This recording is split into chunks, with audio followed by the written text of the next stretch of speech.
ಬಾಲಾಜಿ ಬಿರಾದರ್ ಅವರು ಡಾಕ್ಟರ್ ಸಂಜು ಕುಮಾರ್ ಜುಮ್ಮಾ ಇವರಿಗೆ ಹೂಮಾಲ್ಯವೊಂದಿಗೆ ಸ್ವಾಗತಿಸಬೇಕಾಗಿ ಅವರಲ್ಲಿ ವಿನಂತಿ. ಎರಡನೇ ಸೋಮವಾರ ಹಾಗೂ ಪ್ರವಚನದ 8ನೇ ದಿವಸದ ಕಾರ್ಯಕ್ರಮಕ್ಕೆ ತಮ್ಮೆಲ್ಲರಿಗೂ ಹಾರ್ದಿಕವಾದ ಸ್ವಾಗತವನ್ನು ಕೋರುತ್ತಾ, ಇಂದಿನ ಕಾರ್ಯಕ್ರಮದ ರೂಪರೇಷ ಗುರುಕರುಣೆ ಪಬ್ಲಿಕ್ ಶಾಲೆ ಮಕ್ಕಳಿಂದ ವಚನ ಗಾಯನ ನೃತ್ಯ, ತದನಂತರ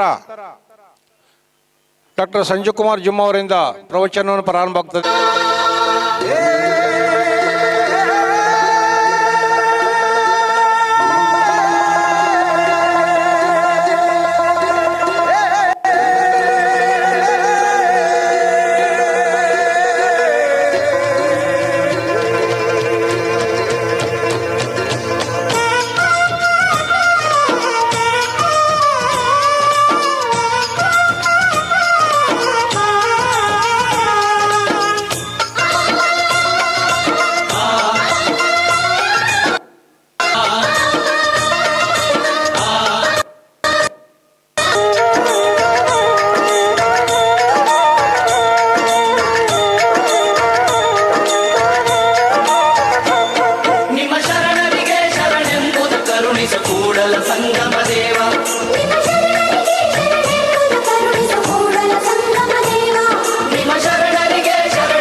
ಶಿವನೆಂಬರು ನಾದಪ್ರಿಯ ಶಿವನಲ್ಲವಯ್ಯ, ವೇದಪ್ರಿಯ ಶಿವನೆಂಬರು ವೇದಪ್ರಿಯ ಶಿವನಲ್ಲವಯ್ಯ, ನಾದಪ್ರಿಯ ಶಿವನೆಂಬರು ನಾದಪ್ರಿಯ ಶಿವನಲ್ಲವಯ್ಯ, ವೇದಪ್ರಿಯ ಶಿವನೆಂಬರು ವೇದಪ್ರಿಯ ಶಿವನಲ್ಲವಯ್ಯ.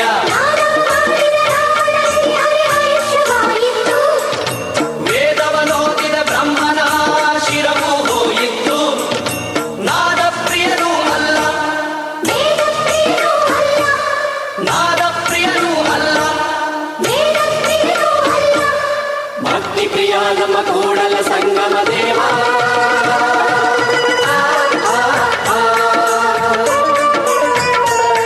ನಿಮ್ಮ ಶರಣರಿಗೆ ಶರಣೆಂಬುದ ಕರುಣಿಸು ಕೂಡಲ ಸಂಗಮ ದೇವ. ನಿಮ್ಮ ಶರಣರಿಗೆ ಶರಣೆಂಬುದ ಕರುಣಿಸು ಕೂಡಲ ಸಂಗಮ ದೇವ.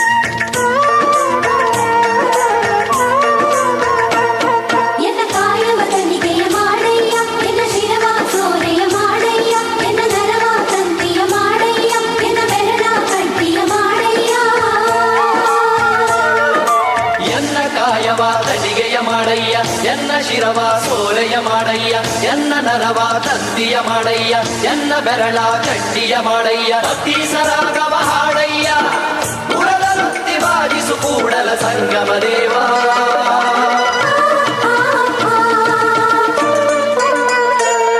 ನಿಮ್ಮ ಶರಣರಿಗೆ ಶರಣೆಂಬುದ ಕರುಣಿಸು ಕೂಡಲ ಸಂಗಮ ದೇವ. ನಿಮ್ಮ ಶರಣರಿಗೆ ಶರಣೆಂಬುದ ಕರುಣಿಸು ಕೂಡಲ ಸಂಗಮ ದೇವ.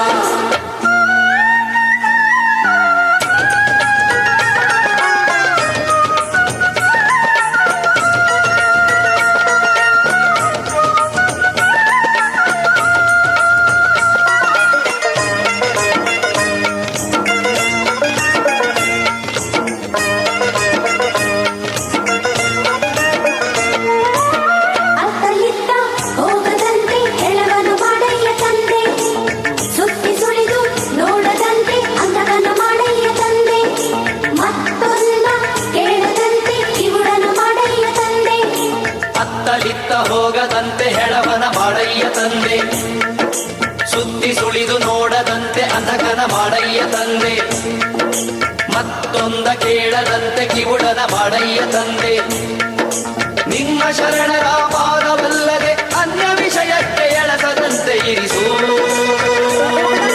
ಕೂಡಲ ಸಂಗಮ ದೇವ ಕೂಡಲ ಸಂಗಮ ದೇವ ಕೂಡಲ ಸಂಗಮ ದೇವ ಕೂಡಲ ಸಂಗಮ ದೇವ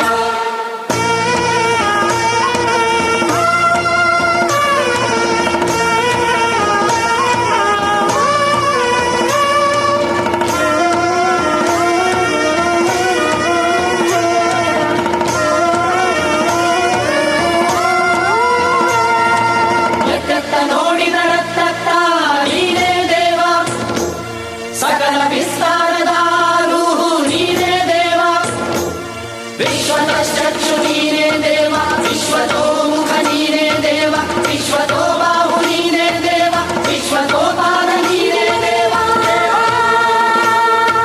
ಕೂಡಲ ಸಂಗಮ ದೇವ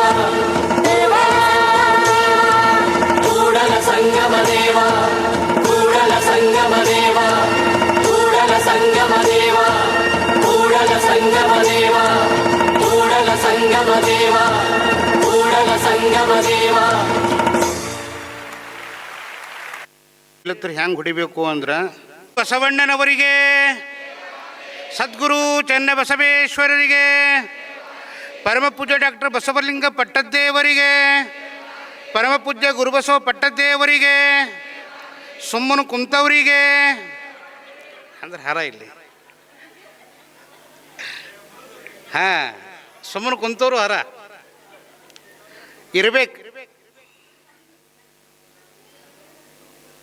ಆತ್ಮೀಯ ಬಂಧುಗಳೇ, ಇವತ್ತಿನ ಪ್ರವಚನ ಆರಂಭ ಮಾಡೋದಕ್ಕಿಂತ ಪೂರ್ವದಲ್ಲಿ ನಮ್ಮ ದಿನ 20 ದಿನನೇ ಉಳಿತು, ಹೆಚ್ಚು ಕಡಿಮೆ. ಕೊನೆ ದಿವಸ ಅಂತೂ ನಾವು ಮಾತಾಡಂಗಿಲ್ಲ. 20 ದಿವಸದೊಳಗೆ ಏನೇನು ಸಾಧ್ಯತೆಗಳದಾವೋ ಅವೆಲ್ಲವನ್ನು ಹೇಳುವಂಥ ತಿಳ್ಕೊಳ್ಳುವಂಥ ಪ್ರಾಮಾಣಿಕ ಪ್ರಯತ್ನ ನಾವು ನೀವೆಲ್ಲ ಮಾಡೋಣ. ಆದರೆ ಒಂದು ಇವತ್ತು ನಾನು ಬರುವಾಗ ಸಣ್ಣಪ್ಪರು ಫೋನ್ ಮಾಡಿದರು. ನಮ್ಮ ಸಂಗಮೇಶ್ವರು ನಮ್ಮ ಜೊತೆ ಇದ್ದರು. ಪರಮಪೂಜ್ಯ ಡಾಕ್ಟರ್ ಚನ್ನಬಸವ ಪಟ್ಟದೇವರ ಒಡನಾಡಿಗಳು, ಅನುಭವ ಮಂಟಪದ ಸಂಚಾಲಕರಾಗಿ, ಶತಾಯುಷಿಗಳಾಗಿ, ಪರಮಪೂಜ್ಯರ ಸನ್ನಿಧಿಯಲ್ಲೇ ತಮ್ಮ ಬದುಕನ್ನು ಸವಿಸಿರುವಂಥ ವಿ ಸಿದ್ದರಾಮಣ್ಣ ಶರಣರು ಇವತ್ತು ಲಿಂಗೈಕ್ಯಾಗ್ಯಾರ ಅನ್ನುವಂಥ ವಿಚಾರಗಳನ್ನು ಪರಮಪೂಜ್ಯರು ಹೇಳಿದ್ರು.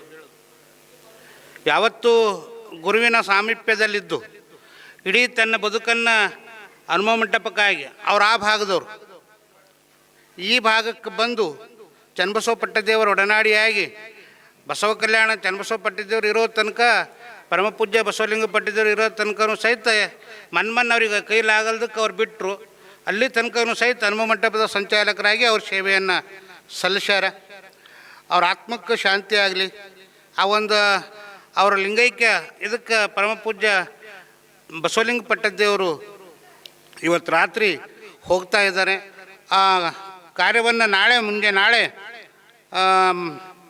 ಹೊಸಪೇಟೆ ಕೂಡ್ಲಿಗಿ ಹತ್ತಿರದ ಮತ್ತಿಹಳ್ಳಿ ಅನ್ನುವಂಥ ಗ್ರಾಮದಲ್ಲಿ, ಅವ್ರ ಸ್ವಗ್ರಾಮದಲ್ಲಿ ಅವರ ಲಿಂಗೈಕ್ಯ ಕಾರ್ಯಕ್ರಮ ಅವ್ರು ಜರುಗ್ತದೆ.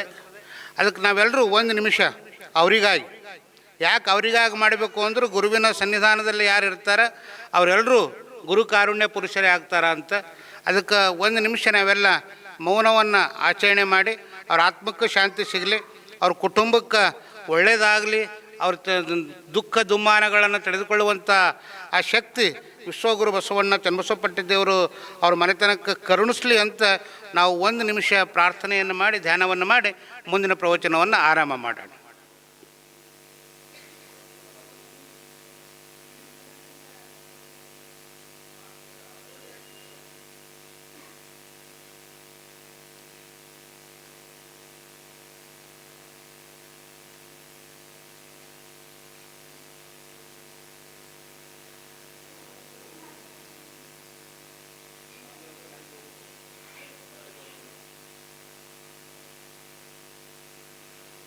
ಓಂ ಶಾಂತಿ ಶಾಂತಿ ಶಾಂತಿ.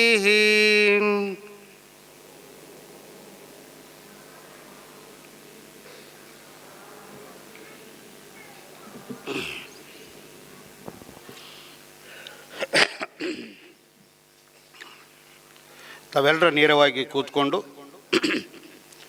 ದಿನಂಪ್ರತಿ ಹೇಳುವಂಗೆ ಒಂದೆರಡು ವಚನ ಪಾರಾಯಣವನ್ನು ನಾವೆಲ್ಲರೂ ಮಾಡೋಣ.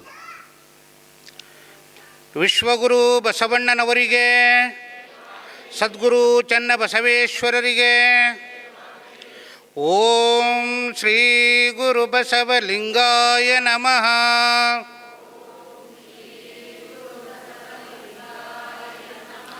ಓಂ ಶ್ರೀ ಗುರು ಬಸವಲಿಂಗಾಯ ನಮಃ.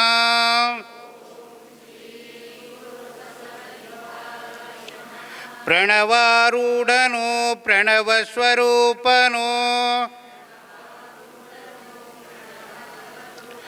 ಪ್ರಣವ ಪ್ರಕೃತಿ ಸಂಜ್ಞನು, ಪ್ರಣವ ಷಡಂಗ ಸಮರಸ, ನಮ ಕೂಡಲ ಸಂಗಮ ದೇವರು. ಓಂ ಶ್ರೀ ಗುರು ಬಸವಲಿಂಗಾಯ ನಮಃ.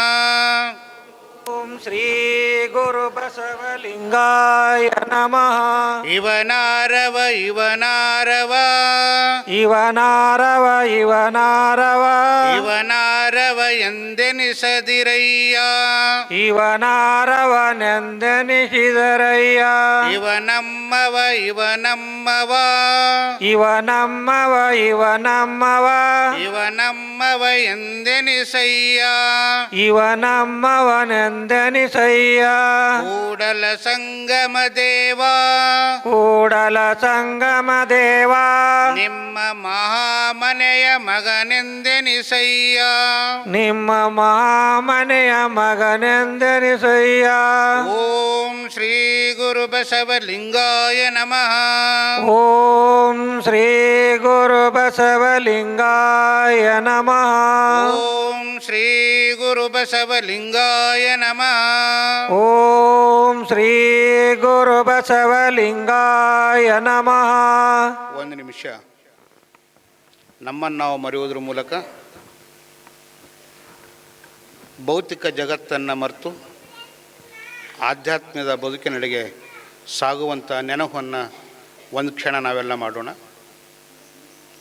ನಿಧಾನವಾಗಿ ಉಸಿರಾಟವನ್ನು ತೆಗೆದುಕೊಳ್ತಾ ಇರಿ.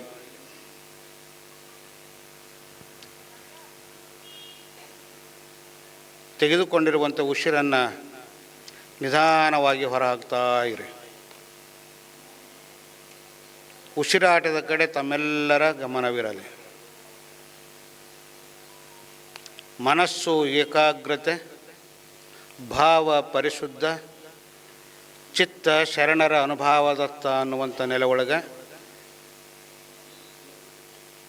ಸಚ್ಚಿಂತನೆಯೆಡೆಗೆ ಮನಸ್ಸು ತನ್ನಿಂತಾನೆ ಕರಗ್ತಾ ಇದೆ.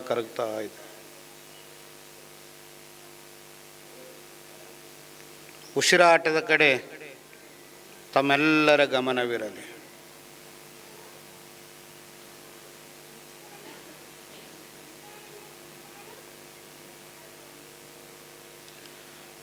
ಓಂ ಶ್ರೀ ಗುರು ಬಸವಲಿಂಗಾಯ ನಮಃ. ಓಂ ಶ್ರೀ ಗುರು ಬಸವಲಿಂಗಾಯ ನಮಃ. ಹಿಂದೆ ಯಾರದರಲ್ಲಿ ಹಿಂದೆ ಜಗತ್ತಿನ ಎಲ್ಲ ದಾರ್ಶನಿಕರನ್ನು ಮಹಾಂತರನ್ನು ಹಣಿಮಣಿದು ನಡೆದಾಡುವ ದೇವರು ಕನ್ನಡದ ಪಟ್ಟದೇವರೇ ಆಗಿರುವಂಥ ಡಾಕ್ಟರ್ ಚನ್ನಬಸವ ಪಟ್ಟದೇವರನ್ನು ಸ್ಮರಿಸಿ, ನನ್ನ ನರಜನ್ಮವ ತೊಡೆದು ಹರಜನ್ಮವನ್ನು ಮಾಡಿರುವಂಥ ಪರಮ ಪೂಜ್ಯರು ಪಾವನ ಮೂರ್ತಿಗಳು, ಕನ್ನಡ ಜಂಗಮರು, ಮಾತೃ ಹೃದಯಗಳು ಹನುಮ ಮಂಟಪದ ಅಧ್ಯಕ್ಷರೂ ಆಗಿರುವಂಥ ನಾಡೋಜ ಡಾಕ್ಟರ್ ಬಸವಲಿಂಗ ಪಟ್ಟದೇವರ ಶ್ರೀಪಾದಕ್ಕೆ ವಂದಿಸಿ, ದುರ್ಗುಣಗಳ ಭಿಕ್ಷೆ ಸದ್ಗುಣಗಳ ದೀಕ್ಷೆ ಹರಿಕಾರರು ಮಹಾಂತ ಚಿಂತಕರೂ ಆದ ಗುರುಬಸವ ಪಟ್ಟದೇವರ ಶ್ರೀಪಾದಕ್ಕೆ ವಂದಿಸಿ, ಹನುಮ ಮಂಟಪ ಬಸವ ಕಲ್ಯಾಣ ಹಾಗೂ ಬಸವ ವಚನ ಪ್ರವಚನ ಸಮಿತಿಯ ಕಮಲ್ನಗರಿನ ಅಧ್ಯಕ್ಷರೇ, ಪದಾಧಿಕಾರಿಗಳೇ, ಸಂಚಾಲಕರೇ, ಇವತ್ತಿನ ಭಕ್ತಿದಾಸೋವನ್ನು ಪಡೆದಿರುವಂಥ ಮಾದೇವ್ ಬಿರಾದರ್ ಅಣ್ಣವರೇ, ಇನ್ನೊಬ್ಬರು ಬಾಲಾಜಿ ಬಿರಾದರ್ ಸಹೋದರರೇ, ಅವ್ರ ಕುಟುಂಬವೇ, ಶರಣರ ವಿಚಾರಗಳನ್ನು ಆಲಿಸಬೇಕು ಅಂತ 8ನೇ ದಿವಸಕ್ಕೆ ತಾವೆಲ್ಲ ಮಹಾತ್ಮರ ವಿಚಾರಗಳನ್ನು ನಮ್ಮ ಬದುಕಿನಲ್ಲಿ ಹಾಕ್ಕೊಳ್ಬೇಕು ಅನ್ನುವಂಥ ಸಂಕಲ್ಪದೊಂದಿಗೆ ಬಂದಿರುವಂಥ ಶರಣ ತಂದೆ ತಾಯಿಗಳೇ, ಮುದ್ದು ಮಕ್ಕಳೇ, ಸರ್ವರಿಗೂ ಶರಣು ಶರಣಾರ್ಥಿಗಳು. ಶರಣು ಶರಣಾರ್ಥಿಗಳು.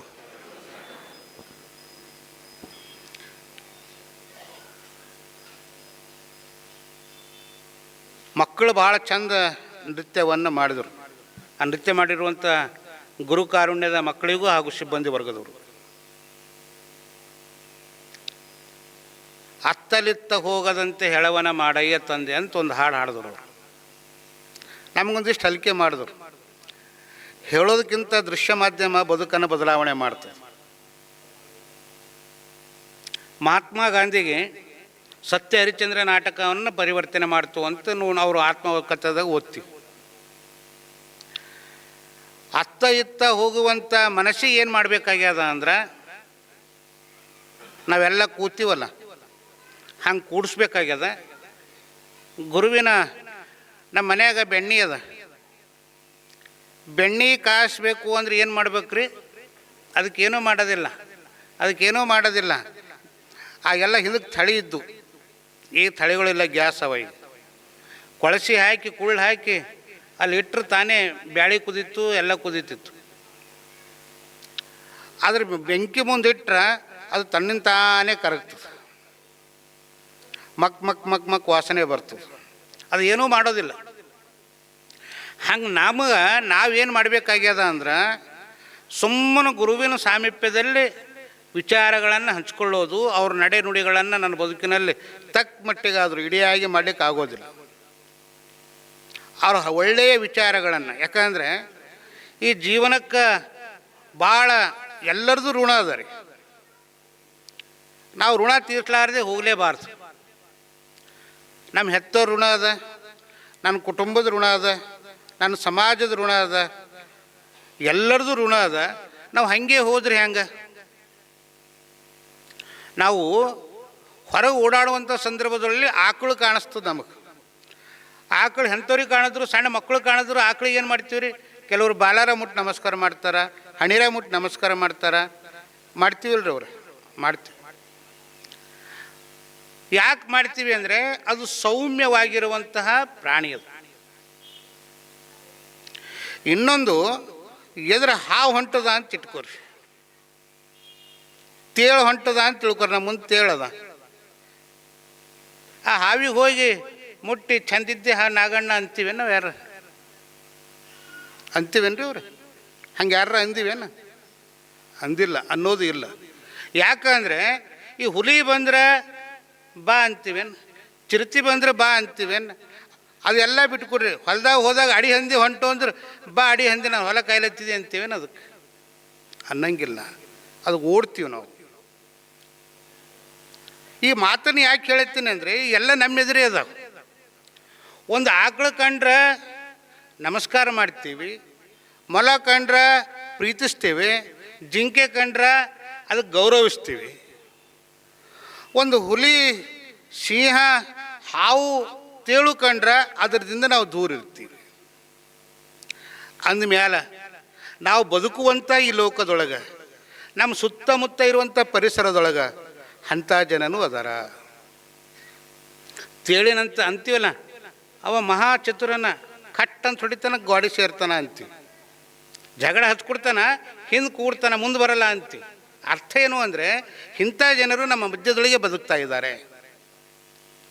ಹೊರಗೆಲ್ಲೂ ವೈರಿಗಳಲ್ಲ, ವೈರಿಗಳು ನಮ್ಮ ಒಳಗದಾರ, ನಮ್ಮ ಸುತ್ತ ಅದಾರ. ಹಂಗಿದ್ರೆ ಏನು ಮಾಡಬೇಕಾಗ್ಯದ? ವೈರಿಗಳಿಗೆ ಬಿಡ್ಲಿಕ್ಕಾಗ್ತದ? ನಾವು ಸಮಾಜದ ಹೊರಗಿರ್ಲಿಕ್ಕಾಗ್ತದ? ನಾವು ಕೇವಲ ಈಗ ಇಲ್ಲಿ ಇವರು ಏನಾರ ಅಂತಾರ ಅಂತ ತಿಳ್ಕೊಂಡು ಸಂತೆ ಒಳಗೊಂದು ಮನೆಯ ಮಾಡಿ ಶಬ್ದಕ್ಕೆ ನಾಜರ ಬದುಕಲಿಕ್ಕೆ ಆಗ್ತದೆ? ಹಾಗಂಗೆ ಇಲ್ಲ. ಸಮುದ್ರದ ಮೇಲೆ, ದಂಡೆ ಮೇಲೆ ಮನೆ ಕಟ್ಟಿ ಬಂದ್ರೆ ಆ ನೊರೆತೆರೆ ಬಂದರೂ ಸಹಿತ ಅದಕ್ಕೆ ಅಂದಲಾರ್ದಂಗೆ ಬದುಕಬೇಕಾಗ್ತದೆ. ಇವೆಲ್ಲವುಗಳ ಮಧ್ಯೆ ನಮ್ಮ ಬದುಕನ್ನೇ ನಾವು ಕಟ್ಕೊಳ್ಬೇಕಾಗ್ತದೆ. ಅಂಥ ಸಂದಿಗ್ಧ ಪರಿಸ್ಥಿತಿಯೊಳಗೆ ನಾವು ಬದುಕ್ತಾ ಇದ್ದೀವಿ. ಹಾಗಾದ್ರೆ ಏನು ಮಾಡಬೇಕಾಗ್ಯದ? ಶಿವಪಥ ಅರಿವಡೆ ಗುರುಪಥ ಮೊದಲು ಅಂತ ನಾವು ತಿಳ್ಕೊಂಡು ಬರ್ತಾ ಇದ್ದೀವಿ. ಶರಣರ ಸಂಘ ಮೊದಲು ಅಂತ ತಿಳ್ಕೊಂಡು ಬರ್ತಾ ಇದ್ದೀವಿ. ನಾವು ಶರಣರ ಸಂಘದಾಗ ಕುಂತೀವಂದರೆ ತನ್ನಿಂದ ತಾನೇ ಹೋಗ್ತು ದೂರ, ಅಲ್ಲಿ ಕೂಡಬಾರ್ದು ಅನ್ನುವಂಥ ಪ್ರಜ್ಞಾವಂತಿಕೆ ವಿಚಾರ ನಮ್ಮ ತಲೆ ಒಳಗೆ ಬರ್ತಾವ. ನೋಡಬೇಕಾದ್ರೆ ಹಂಗೆ ನಾವು ಮಾಡಲಿಲ್ಲ ಅಂದರೆ ನಾವು ಸುಮ್ಮನೆ ತಾಪ್ ಮಾಡಿಕೊಂಡು ನಾವು ಬಡವ ಆಗ್ತೀವಿ. ತಾಪ್ ಮಾಡ್ಕೊಂಡು ಬಡವ ಆಗಬಾರ್ದು. ನಾವು ಯಾವಾಗ ಏನಾಗ್ತದೋ ಗೊತ್ತಿಲ್ಲ ಈ ಶರೀರಕ್ಕೆ. ಇರುವಂಥ ದಿವಸ ಅವತ್ತಿಂದ ನಂದು ದಿನ ಅದ ಅಂತ ತಿಳ್ಕೊಂಡು ನಾನು ಬದುಕಬೇಕು. 5 ದಿನ ಬದುಕು ಸಾಲಲ್ದೆ ನಾನು 2 ದಿನ 4 ದಿನ 3 ದಿನ ಈ ಶರಣರ ಸಂಘದಲ್ಲಿದ್ದು 1 ದಿನ ಬದುಕದಿರೋ ಸಾಲದೆ ಅಂತ ಕೇಳ್ತಾರೆ. 1 ದಿನ ಬದುಕು ಅರ್ಥ ಏನು ಅಂದರೆ 1 ದಿನ ಹುಟ್ಟಣ ಸಾಯಬೇಕು ಅಂತಲ್ಲ, ಹುಟ್ಟು ಸಾಯೋದು ಖಚಿತದ. ಆದ್ರೊಳಗೆ ಪರಿಪೂರ್ಣವಾಗಿರುವಂಥ ಬದುಕನ್ನೇ ಮಾಡ್ಕೊಂಡು ಹೋಗಬೇಕು ಅನ್ನುವಂಥದ್ದನ್ನು, ಸಾತ್ವಿಕವಾಗಿರುವಂಥ ಬದುಕನ್ನು ನಮ್ಮನ್ನು ರೂಪಿಸ್ಕೊಳ್ಬೇಕು ಅಂತ. ನನ್ನ ಬದುಕಿಗೆ ನಾನೇ ಶಿಲ್ಪಿಗಾರ ಆಗಬೇಕು. ಆ ಶಿಲ್ಪಿ ಆಗಾರ ಆಗಬೇಕಾಯ್ತು ಅಂದರೆ ಶಿಲ್ಪಿ ಕಟ್ಟಿಯುವಂಥ ಒಂದು ಮಾಸ್ಟರ್ ಮೈಂಡ್ ಇರ್ತದಲ್ಲ, ಆ ಮಾಸ್ಟರ್ ಮೈಂಡೇ ನಮ್ಮ ಗುರು ಆಗಿರ್ತಾರೆ. ಅದಕ್ಕೊಬ್ಬರು ಮಹಾತ್ಮ ಭಾಳ ಚಂದ ಹೇಳ್ತಾರೆ, ಕರುಣರಸದ ಕೋಡಿ ಹರಿವ ವರ ಪುಣ್ಯಮಯ ಶರೀರದ ನಿರಾಭಾರಿ ಗುರುವಿರಲಿ ನನ್ನ ಮಾನಸದೋಳು. ಅಮೃತ ರಸವನ್ನು ಕೊಡುವಂಥವ್ರು, ಆಧ್ಯಾತ್ಮ ರಸವನ್ನು ಕೊಡುವಂಥವ್ರು, ಭೌತಿಕ ಬದುಕಿನ ಚಿಂತೆಯನ್ನು ದೂರ ಮಾಡುವಂತಹ ಪರಮಾತ್ಮ ನನ್ನ ಗುರು ನನ್ನ ಮನಸ್ಸಿನೊಳಗಿರಲಿ ಅಂತ ಹೇಳ್ತಾರೆ. ಹೆಂಗೆ ಹೇಳ್ತಾರೆ? ಕರುಣ ರಸದ ಕೋಡಿ ಹರಿವ ವರ ಪುಣ್ಯಮಯಿ ಶರೀರದ. ಅವ್ರ ಶರೀರ ಹೆಂಗದ ಅಂದರೆ ನಮ್ಮಂಗಲ್ಲ. ಒಬ್ಬ ಗುರುವಾಗಿನವ್ರು ನಿಜವಾಗಿರುವಂಥ ಕರ್ತವ್ಯ ಏನು ಅಂದರೆ, ಒಬ್ಬವ ಗುರು ಒಂದು ಸಮುದ್ರ ದಡ್ಡಿ ಮೇಲೆ ಕುಂತಿದ ಅಂತ. ಅಲ್ಲಿ ತೇಳು ಆ ನೀರಾಗ ಅದಕ್ಕೆ ಅಪ್ಪಳಿಸ್ಲತ್ತಿತ್ತು, ಅದು ಒಳಗೆ ಹೋಗ್ಲತ್ತಿತ್ತು. ಅಲ್ಲಿಂದ ಒಬ್ಬ ನಮ್ಮಂತ ಹೋಗ್ಲತ್ತಿದ. ಅವ ಹಿಂಗೆ ಹಿಡಿದು ಈ ಕಡೆ ಹಾಕಬೇಕು, ಮತ್ತು ಅದು ಅಲೆ ಬಂತಂದ್ರೆ ಮತ್ತು ಅದು ಒಳಗೆ ಹೋಗ್ಬೇಕು, ಅದು ಫಟ್ ಅಂತ ಹೊಡಿಬೇಕು ತೇಳು. ಆಗ ಅವ ಹುಡುಗಿ ಕೇಳ್ತಾನೆ ನಿಂತು ನೋಡಿ, ಅಲ್ಲ ಗುರುಗಳೇ ನಿಮಗೆ ಎಷ್ಟು ಬುದ್ಧಿ ಅದ ಇಲ್ಲ, ಜ್ಞಾನ ಅದ ಇಲ್ಲ, ತಿಳುವಳಿಕೆ ಅದ ಇಲ್ಲ, ಅದು ಕಚಲತ್ತದ, ಅದು ಕಚಲತ್ರ ಹೋಗಲೇ ಯಾಕದು ಸಮುದ್ರದಾಗ ಹರ್ಕೊಂಡು, ನೀವ್ಯಾಕೆ ಅದಕ್ಕೆ 10 ಸಲ ಕಚ್ದ್ರೆ ಮ್ಯಾಲೆ ತರ್ಲತ್ರಿ ಅಂತ. ಆ ಗುರು ಒಂದು ಮಾತು ಹೇಳ್ತಾನೆ, ನೋಡ್ತಮ್ಮ, ಅದು ತೇಳಿನ ಕೆಲಸ ಏನು ಕಚ್ಚೋದು, ಗುರುವಿನ ಕೆಲಸ ಏನು ಬದುಕಿಸೋದು, ದಡ ಸೇರಿಸೋದು. ಅದಕ್ಕೆ ನಾ ದಡಕ್ಕೆ ತರ್ಲತ್ತೀನಿ, ಇದ್ರೊಳಗೆ ಏನು ತಪ್ಪು ಅಂತ ಕೇಳಿದ್ರಂತ. ಅಂಥ ಗುರುವಿನ ಕಾರುಣ್ಯದಿಂದ ನಮ್ಮ ಬದುಕು ಪಾವನ ಮಾಡ್ಕೊಳ್ಬೇಕಾಗ್ಯದ. ಋಣವ ತೀರಿಸಬೇಕು ಜಗದಾದಿ ಸತ್ವವನು ಜನದಿ ಕಾಣುತ್ತದರೋಳು ಒಂದು ಗೂಡಲು ಬೇಕು ಮನೆಯೊಳಗೆ ಮಠ ನಿನಗೆ ಮಂಕುತಿಮ್ಮ ಅಂತ DGVG ಹೇಳಿಲ್ಲ. ನಾವು ಪ್ರತಿಯೊಬ್ಬರೂ ಸಹಿತ ಋಣವನ್ನು ತೀರಿಸಬೇಕಾಗ್ಯದ, ಹಂಗೆ ಹೋಗಂಗಿಲ್ಲ. ಹಾಗೆ ನಾವು ಹೋದೀವಿ ಅಂದರೆ ಹೆಂಡತೆಗೆ ಹುಳ ಆದಂಗೆ ಆಗ್ತೀವಿ. ಈ ಬದುಕು, ಈ ಶರೀರ ಬದುಕನ್ನು ಕಟ್ಟಿ ಮತ್ತೊಬ್ಬರಿಗೆ ಅನುಕರಣೆಯಾಗಿ ಹೋಗಬೇಕು, ಮತ್ತೊಬ್ಬರಿಗೆ ಸಾಕಾಗಿ ಹೋಗಬಾರ್ದು. ಅಂಥ ಬದುಕನ್ನೇ ನಾವು ಕಟ್ಕೊಳ್ಬೇಕಾಗ್ಯದ ಅಂದ್ರೆ ನಾವು ಗುರುವಿನ ಸಂಘದಲ್ಲಿ ನಮ್ಮನ್ನು ನಾವು ಪಡ್ಕೊಳ್ಬೇಕಾಗ್ಯದ, ಅವರು ಇದರಲ್ಲಿ ಇರಬೇಕಾಗ್ಯದ. ಹಾಗಾದ್ರೆ ನಾವು ಒಂದು ತಿಳ್ಕೊಳ್ಬೇಕು. ಒಂದು ಸಣ್ಣ ಉದಾಹರಣೆ ಮತ್ತು ಚಂದ ಉದಾಹರಣೆನೂ ಹೇಳ್ತೀನಿ. ಒಂದು ಅದು ಹೆಂಗಿರ್ತದೆ ಗುರುವಿನ ಕಾರುಣ್ಯ. ಒಂದು ಮರ್ಕಟ ಕಿಶೋರ ಅಂತ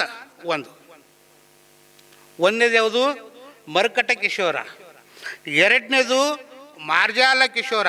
ಇದು ಸಂಸ್ಕೃತದಲ್ಲಿ ಒಂದು ಶ್ಲೋಕ ಅದ, ಅದು ಹೇಳ್ತಾ ಇಲ್ಲ, ನಾನು ಅದಕ್ಕೆ ಕೇವಲ ಇದೇ ಹೇಳ್ತಾ ಇದ್ದೀನಿ. ಮರ್ಕಟ ಕಿಶೋರ, ಮಾರ್ಜಾಲ ಕಿಶೋರ, ಕುಕ್ಕಟ ಕಿಶೋರ ನ್ಯಾಯ, ಮೀನು ಕಿಶೋರ ನ್ಯಾಯ, ಆಮೆ ಕಿಶೋರ ನ್ಯಾಯ ಅಂತ 5 ಬರ್ತಾವ. ಈ ಮರ್ಕಟ ಅಂದ್ರೆ ಕೋತಿ, ಕೊಡಂಗಿ ಅಂತೀವಲ್ಲ, ಮಂಗ ಅಂತೀವಿ. ಚಲೋ ಕೇಳ್ರವ್ರ, ನಾವು ಮರ್ಕಟ ಕಿಶೋರ ನ್ಯಾಯ ಅಂದ್ರೆ ಮಂಗದ ಕೆಲಸ ಮಗುವನ್ನು ಈ ಭೂಲೋಕಕ್ಕೆ ತರ್ತದೆ. ಆದ್ರೆ ಅದು ಕೆಲಸ ಏನು ಅಂದ್ರೆ ಎಂದರೆ ನೀವು ಕಾಡಂಗಿಗೆ ಮರಿ ಹಿಡ್ಕೊಂಡದೇನು ರೀ, ಹಿಡ್ಕೊತದೇನು ರೀ? ಹಿಡ್ಕೊಂಬಂಗಿಲ್ಲ. ಆ ಹುಟ್ಟಿದ ಮರಿ ತಾಯಿ ಹೊಟ್ಟೆ ಗಟ್ಟಿಯಾಗಿ ಹಿಡ್ಕೊತದ. ನೀವು ನೋಡ್ರಿ, ಈ ಮರದಿಂದ ಆ ಮರಕ್ಕೆ ಹಾರಿದ್ರು ಸಹಿತ, ಅಲ್ಲಿಂದ ಅಲ್ಲಿ ಹಾರಿದ್ರು ಸಹಿತ ಅದಕ್ಕೇನು ಅಂಜಿಕೆ ಇರಲ್ಲ. ಮಗು ಅಂತದ ನನ್ನ ಜೊತೆ ನನ್ನ ತಾಯಿ ಹೇಳ ನನಗೆ ನಾ ಬದುಕ್ತೀನಿ ಚಂದ ಅಂತ ನನಗೆ ಆತ್ಮವಿಶ್ವಾಸ ಅದ. ನಾ ಒಂದು ಕೆಲಸ ಏನು ಅಂದರೆ ನಮ್ಮವ್ಗೆ ಗಟ್ಟಿಯಾಗಿ ಹಿಡ್ಕೊಳ್ಬೇಕು ಅಂತ ಅದು ಅಂತದ. ಇಲ್ಲಿ ತಾಯಿ ಕೆಲಸ ಏನೂ ಇಲ್ಲ. ಇಲ್ಲಿ ಕೆಲಸ ಯಾರ್ದು? ಮಗುವಿನ ಕೆಲಸ. ಏನು ಕೆಲಸ? ತಾಯಿಯನ್ನು ಗಟ್ಟಿಯಾಗಿ ಹಿಡ್ಕೊಳ್ಳೋದು. ಇನ್ನು ಎರಡನೇದು ಯಾವುದು ಅಂದರೆ ಮಾರ್ಜಾಲ ಕಿಶೋರ ನ್ಯಾಯ. ಬೆಕ್ಕು ಮರಿ ಹಾಕ್ತು ಅಂದ್ರೆ ಅಂತೀವಲ್ಲ, ಬೆಕ್ಕು ಹೊಡಿನಂಗೆ ಹೊಡಿಲಿದ್ದು ಮನಿ ಮನಿ ಮನಿ ಮನಿ ಅಂತೀವಿ ನಾವು. ಒಂದು ಮನ್ಯಾಗ ಬೆಕ್ಕು ಮರಿ ಹಾಕ್ತು ಅಂದ್ರೆ ಅದು 7 ಮನೆ ತಿರುಗ್ತದಂತ ಹೇಳ್ತಾರೆ ಹಿರುಗಳು. ಅಲ್ಲಿ ಮರಿಗಳದ್ದು ಏನೂ ಕೆಲಸ ಇರೋಂಗಿಲ್ಲ.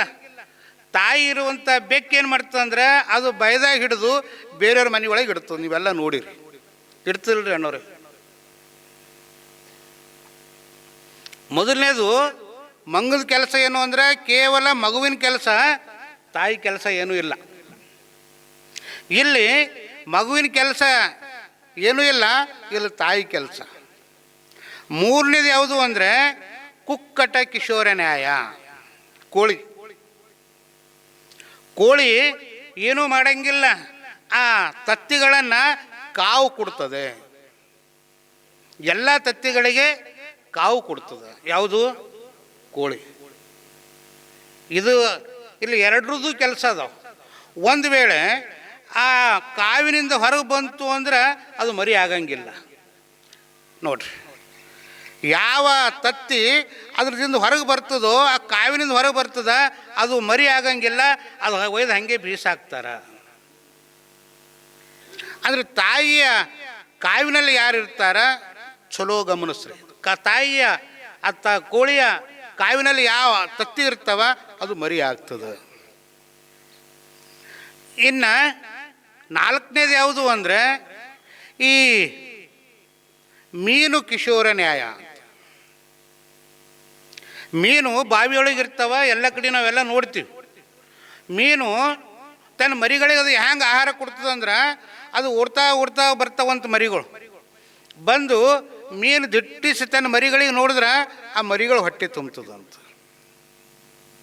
ಎಷ್ಟು ಚಂದದಲ್ಲ. ಖಾಲಿ ತಾಯಿ ಇದ್ದವಳು ಆ ಮೀನುಗಳಿಗೆ ದಿಟ್ಟಿಸಿ ನೋಡಿದ್ರೆ ಮಕ್ಕಳ ಹೊಟ್ಟೆ ತುಂಬ್ತದ ಅಂತ ಹೇಳ್ತಾರೆ. ಇನ್ನು ಕೊನೆಯದಾಗಿ ಆಮೆ ಕಿಶೋರ ನ್ಯಾಯ ಅಂತ ಬರ್ತದೆ. ಆಮೆ ಧೀರ ನಡೀತದಲ್ರಿ, ಅದು ಎಲ್ಲೋ ಮೈಕೋತದ ಎಲ್ಲೋ ಹೋಗ್ತದೆ. ಒಂದು 100 ಕಿಲೋಮೀಟ್ರ್ ಹೋಗಲಿ, ಮರಿ ಇಲ್ಲಿತ್ತು ಅಂತ ಇಟ್ಕೋರಿ. ಇಲ್ಲಿ ಇದ್ಕೊಂಡು ಹಸಿವೆ ಆದಾಗ ತಾಯಿಯನ್ನು ನೆನೆಸ್ತದಂತ. ಎಷ್ಟು 100 ಕಿಲೋಮೀಟ್ರ್ ದೂರದ ಅದು ಆಮೆ. ಮರಿ ಇಲ್ಲದ, ಇಲ್ಲಿ ಇರುವಂಥ ಮರಿ ಆ ತಾಯಿ ನೆನೆಸಿದ್ರೆ ಆ ತಾಯಿ ಅಂತಃಕರಣಕ್ಕೆ ಅಲೆಗಳು ಅಪ್ಪಳಿಸಿ ಆ ತಾಯಿ ಅಲ್ಲಿಂದ ಹಿಂಗೆ ತನ್ನ ಮನಸ್ಸಿನಿಂದ ಹಾರೈಸ್ತದಂತ ಮರಿಗೆ, ಆಮೆ ಮರಿಗೆ. 100 ಕಿಲೋಮೀಟ್ರ್ ದೂರ ಇದ್ದರೂ ಸಹಿತ ಮನಸ್ಸಿನಿಂದ ಅದನ್ನು ಶುಭವಾಗಲಿ ಹೊಟ್ಟೆ ತುಂಬಲಿ ಅಂತ ಹೇಳ್ತಂದ್ರೆ ಇಲ್ಲಿ ಕೂಸು ಆಮೆ ಮರಿ ಸಂತೃಪ್ತವಾಗಿ ಇರ್ತದೆ. ಇಲ್ಲಿ ಗುರು ಯಾರು ಅಂದರೆ 100 ಕಿಲೋಮೀಟ್ರ್ ದೂರ ಇದ್ದರೂ ಸಹಿತ ನಾವಿಲ್ಲಿಂದ ನೆನೆಸ್ತೀವಂದ್ರೆ ಅವ್ರ ಅಂತಃಕರಣ ನಮ್ಮ ಮೇಲೆ ಯಾರು ಇರ್ತದೋ ಅವ ನಮ್ಮ ನಿಜವಾಗಿರುವಂಥ ಗುರುವಾಗಿರ್ತಾನೆ. ಅಂಥ ಗುರುವನ್ನೇ ಪಡ್ಕೊಳ್ಬೇಕು ಅನ್ನುವಂತಹ ಸದಿಚ್ಛೆ ಮೊದಲು ನಂಬಲಿರಬೇಕು. ಇಲ್ಲಿ ಯಾರೂ ಕಡಿಮೆ ಅಲ್ಲ. ಇಲ್ಲಿ ಒಂದು ತಾಯಿ ಕೆಲಸ ಇದ್ರೆ ಒಂದು ಮಗುವಿನ ಕೆಲಸ ಇರ್ತದೆ, ಮತ್ತೊಂದು ಮಕ್ಕಳದು ಮತ್ತು ತಾಯಿದ ಕೆಲಸ ಇರ್ತದೆ, ನೋಡುವಂಥ ದೃಷ್ಟಿ ಇರ್ತದೆ. ಎಲ್ಲರೂ ಪ್ರಮುಖರೇ ಆಗ್ತಾರೆ. ಆದ್ರೆ ಸಾಮೀಪ್ಯ ಇರಬೇಕು ಅಂತ. ನಾವು ದೂರ ಇದ್ರೂ ನೆನೆಸ್ಕೊಂಡಾಗ ನಮ್ಮ ಬದುಕು ಹಸನಾಗ್ತದೆ ಅಂತ ನಾವು ಅಂತೀವಲ್ಲ. ನಾವು ಪರಮಾತ್ಮನ ನೆನೆಸ್ದಾರಿ, ನಮ್ಮ ಗುರುಗಳನ್ನ ನೆನೆಸ್ದೇವ್ರಿ, ನಾನು ಇಂಥ ದಂಧೆ ಆಯ್ತು ರೀ ಅಂತ ನಾವು ಹೇಳ್ತೀವಲ್ಲ, ಅದೇ ಅಂತಃಕರಣ. ಪರಿಶುದ್ಧವಾಗಿರುವಂಥ ಮನಸ್ಸಿನಿಂದ, ಪರಿಶುದ್ಧವಾಗಿರುವಂಥ ಭಾವದಿಂದ, ಪರಿಶುದ್ಧವಾಗಿರುವಂಥ ವಿಚಾರದಿಂದ ನಾವು ಯಾರಿಗೆ ಏನೇ ಬೇಡ್ಕೊಂಡ್ರೂ ಸಹಿತ ನಮ್ಮ ಬದುಕಿಗೆ ಹೊಸ ಕಳೆಯನ್ನು ಬರ್ತದೆ. ಅಂಥ ಗುರುವನ್ನು ನಾವು ನೋಡಬೇಕಾಗ್ಯದ ಅನ್ನುವಂಥದ್ದನ್ನು, ಪಡ್ಕೊಳ್ಬೇಕಾಗ್ಯದ ಅನ್ನುವಂಥದ್ದನ್ನು ನಾವು ತಿಳ್ಕೊಳ್ಬೇಕಾಗ್ಯದ. ಈಗ ಒಂದು ಭಾಳ ಚಂದ, ಶಿವಾಜಿ ಅವ್ರ ಗುರು ರಾಮದಾಸ್ ಗುರು ಅಂತ ನಮಗೆಲ್ಲ ಗೊತ್ತದ, ಇತ್ತಿತ್ತಲಾಗ ಆಗೋಗಿನವರು. ಅವರಿಬ್ಬರು ಗುರು ಶಿಷ್ಯರು ಭಾಳ ಒಬ್ಬರ ಮೇಲೊಬ್ಬರು ಭಾಳ ನಂಬಿಕೆ ಉಳ್ಳುವಂಥವ್ರು. ಅವ್ರು ಬರ್ತಾ ಇರ್ತಾರೆ, ಬರುವಂಥ ಸಂದರ್ಭದಲ್ಲಿ ಒಂದು ನದಿ ತುಂಬರಿತಾ ಇರ್ತದೆ, ಒಂದು ನದಿ ಇರ್ತದೆ, ನೀರು ಹೋಗ್ತಾ ಇರ್ತಾವೆ. ಆಗಲ್ಲಿ ಗುರುಗಳಂತಾರ, ಶಿವಾಜಿ ನಾನು ಮುಂದೆ ಹೋಗ್ತೀನಿ, ಅಲ್ಲ ನೀರು ಕಡಿಮೆ ಇತ್ತು ಅಂದ್ರೆ ನಾನು ಕೈ ಮಾಡ್ತೀನಿ, ನೀ ಬಾ ಆ ಕಡೆ ಅಂತ ಹೇಳ್ತಾರೆ. ಆದರೆ ಶಿವಾಜಿ ಅಂತಾರ, ಇಲ್ಲ ಗುರುಗಳೇ ನಾನು ಮುಂದೆ ಆಗ್ತೀನಿ, ನೀವು ಹಿಂದೆ ಬರ್ರಿ ಅಂತ ಹೇಳ್ತಾರೆ. ಆದರೆ ಅವ್ರು ಅಂತಾರ, ಇಲ್ಲ ಇಲ್ಲ ನಾನೇ ಮುಂದೆ ಆಗ್ತೀನಿ. ಆಗ ಶಿವಾಜಿ ಅಂತಾನೆ, ಇಲ್ಲ ನಾ ಮುಂದೆ ಆಗ್ತೀನಿ ಅಂಥೇಳಿ ಮೊದಲನೇ ಸಲ ಮುಂದಾಗ್ತಾರೆ. ಮುಂದಾಗಿ ಆಯ್ತಪ್ಪ ಮೊದಲನೇ ಸಲ ನೀ ಹಠ ಮಾಡ್ತಾ ಇದ್ದೀನಿ, ಹೋಗಿ ಮುಂದೆ ಅಂಥೇಳಿ ಅವ್ರು ನದಿ ಕಳಿಸ್ಕೊಡ್ತಾರೆ. ಶಿವಾಜಿ ಕೈ ಮಾಡ್ಕೋತು ಆ ದಡಕ್ಕೆ ಹೋಗ್ತಾರೆ. ನೀವು ಈಗ ಬರ್ರಿ ಗುರುಗಳೇ ಅಂತ ಹೇಳ್ತಾರೆ. ಬರ್ರಿ ಅಂದಾಗ ಶಿವಾಜಿ ಏನು ಮಾಡ್ತಾರೆ ಅಂದರೆ, ಅವರು ಆ ಕಡೆ ನಿಂದಿರ್ತಾರೆ, ಗುರುಗಳು ಈ ಕಡೆಯಿಂದ ಆ ಕಡೆ ಹೋಗ್ತಾರೆ. ಹೋಗಿ ಕೇಳ್ತಾರ, ಅಲ್ಲ ಇವತ್ತಿನ ತನಕ ನನ್ನ ಮಾತು ನೀವು ಮೀರಲಿಲ್ಲ, ಇವತ್ತಿನ ತನಕ ನಾ ಹೇಳಿದ್ದನ್ನು ನೀ ಏನೂ ಅನ್ನಲಿಲ್ಲ, ಆದ್ರೆ ನಾ ಮೊದಲು ಹೋಗ್ತಾ ಅಂದ್ರೆ ಇವತ್ತು ಯಾಕೆ ಬೇಡ ಅಂದ ಶಿವಾಜಿ ಅಂತ ಅವ್ರಿಗೊಂದು ಪ್ರಶ್ನೆ ಬರ್ತದೆ ಗುರುಗಳಿಗೆ. ಆಗ ಆ ರಾಮದಾಸ್ ಗುರುಗಳು ಒಂದು ಮಾತನ್ನು ಹೇಳ್ತಾರೆ, ಗುರುಗಳೇ ನಾನು ಒಂದು ವೇಳೆ ನೀರಾಗ ಹರ್ಕೊಂಡು ಹೋದ್ರೆ ನನ್ನಂಥ ಸಾವಿರಾರು ಶಿವಾಜಿಗಳನ್ನು ನಿರ್ಮಾಣ ಮಾಡೋಂಥ ತಾಕತ್ತು ನಿಮಗದ ಗುರುಗಳೇ ಅಂತ ಹೇಳ್ತಾರೆ. ನೀವು ಹೋದ್ರೆ ನೀವು ಸಮಾಜದ ಆಸ್ತಿ, ಈ ಸಮಾಜವನ್ನು ಬೆಳೆಸುವಂಥವ್ರು, ಸಮಾಜದಲ್ಲಿ ಸುಭೇದೆಯನ್ನು ನಿರ್ಮಾಣ ಮಾಡುವಂಥವ್ರು, ಸಮಾಜದಲ್ಲಿ ಸೌಖ್ಯವನ್ನು ನಿರ್ಮಾಣ ಮಾಡುವಂಥವ್ರು, ನೀವು ಈ ಸಮಾಜಕ್ಕೆ ಬೇಕಾಗಿರಬೇಕು. ನಾವು ಹೋದ್ರೆ ಚಿಂತೆ ಇಲ್ಲ, ನೀವು ಹೋದ್ರೆ ಸಮಾಜ ಏನೋ ಕಳ್ಕೊಳ್ತದ ಗುರುಗಳೇ ಅಂತ ಹೇಳಿದ್ರು. ಇದು ಗುರು ಶಿಷ್ಯರ ಸಂಬಂಧಗಳು.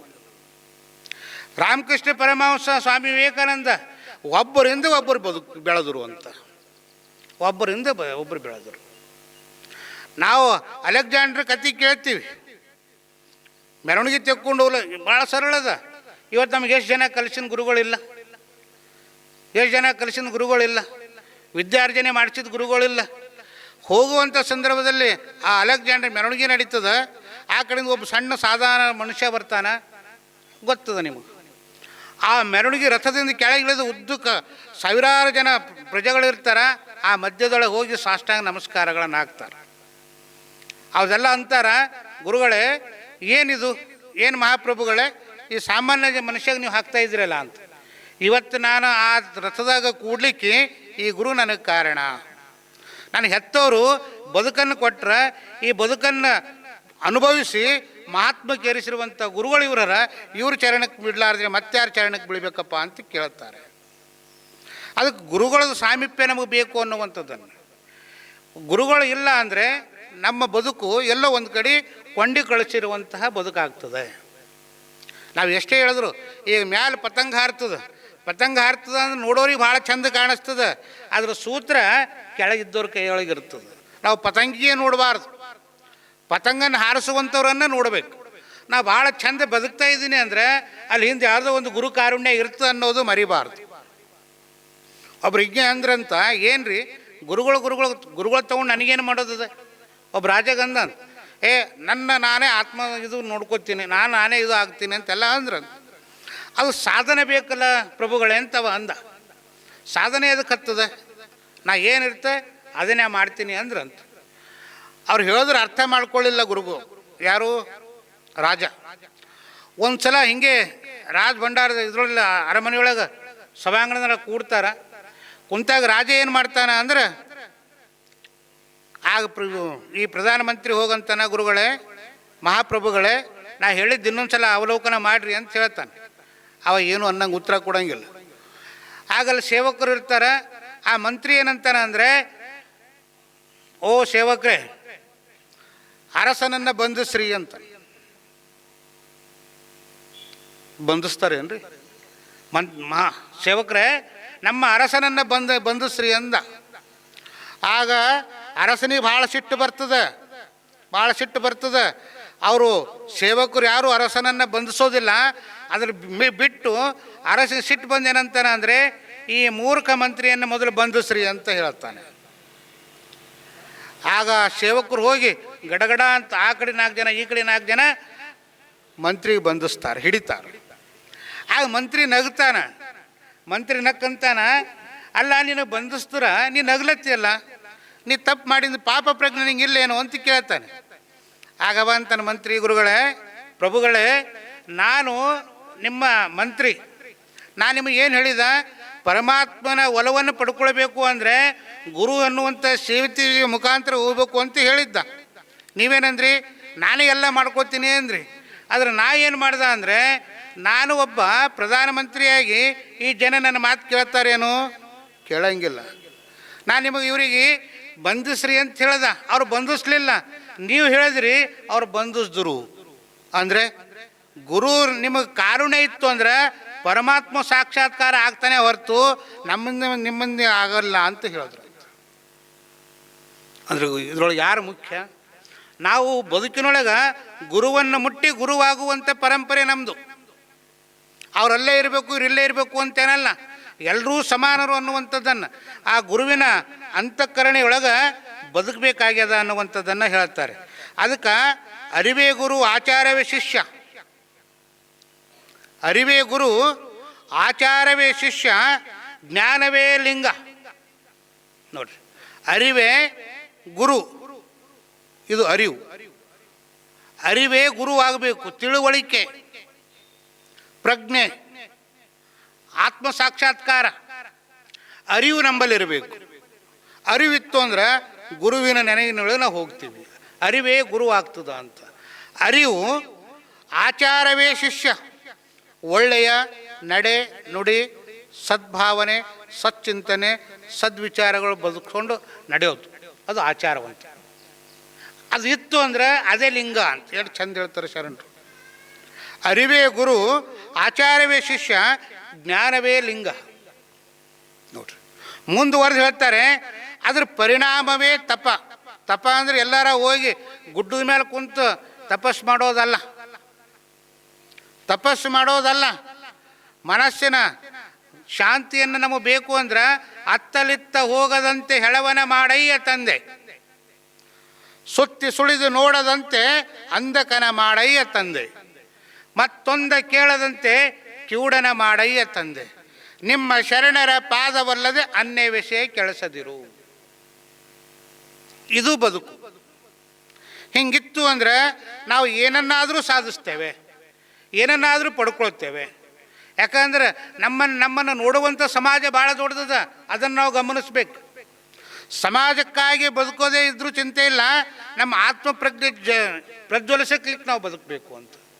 ಅದಕ್ಕೆ ಅರಿವೇ ಗುರು ಆಚಾರವೇ ಶಿಷ್ಯ, ಮುಂದುವರೆದು ಜ್ಞಾನವೇ ಲಿಂಗ, ಪರಿಣಾಮವೇ ತಪ, ಸಮತೆ ಎಂಬುದೇ ಯೋಗ. ಸಹನಶೀಲತೆ ಅದಲ್ಲ, ಯೋಗ ಮಾಡಬೇಕು ಅಂತ ಹೇಳ್ತಾರಲ್ಲ. ನಾವು ಮುಂಜಾನೆ ಒಂದು ಅರ್ಧ ತಾಸು ಸಮಯ ಕೊಡ್ತೀವಿ, ಸಾಯಂಕಾಲ ಒಂದು ಅರ್ಧ ತಾಸು ಸಮಯ ಕೊಡ್ತೀವಿ. ಎದಕ್ಕೆ? ಎಲ್ಲರೂ ಕೊಡಬೇಕು.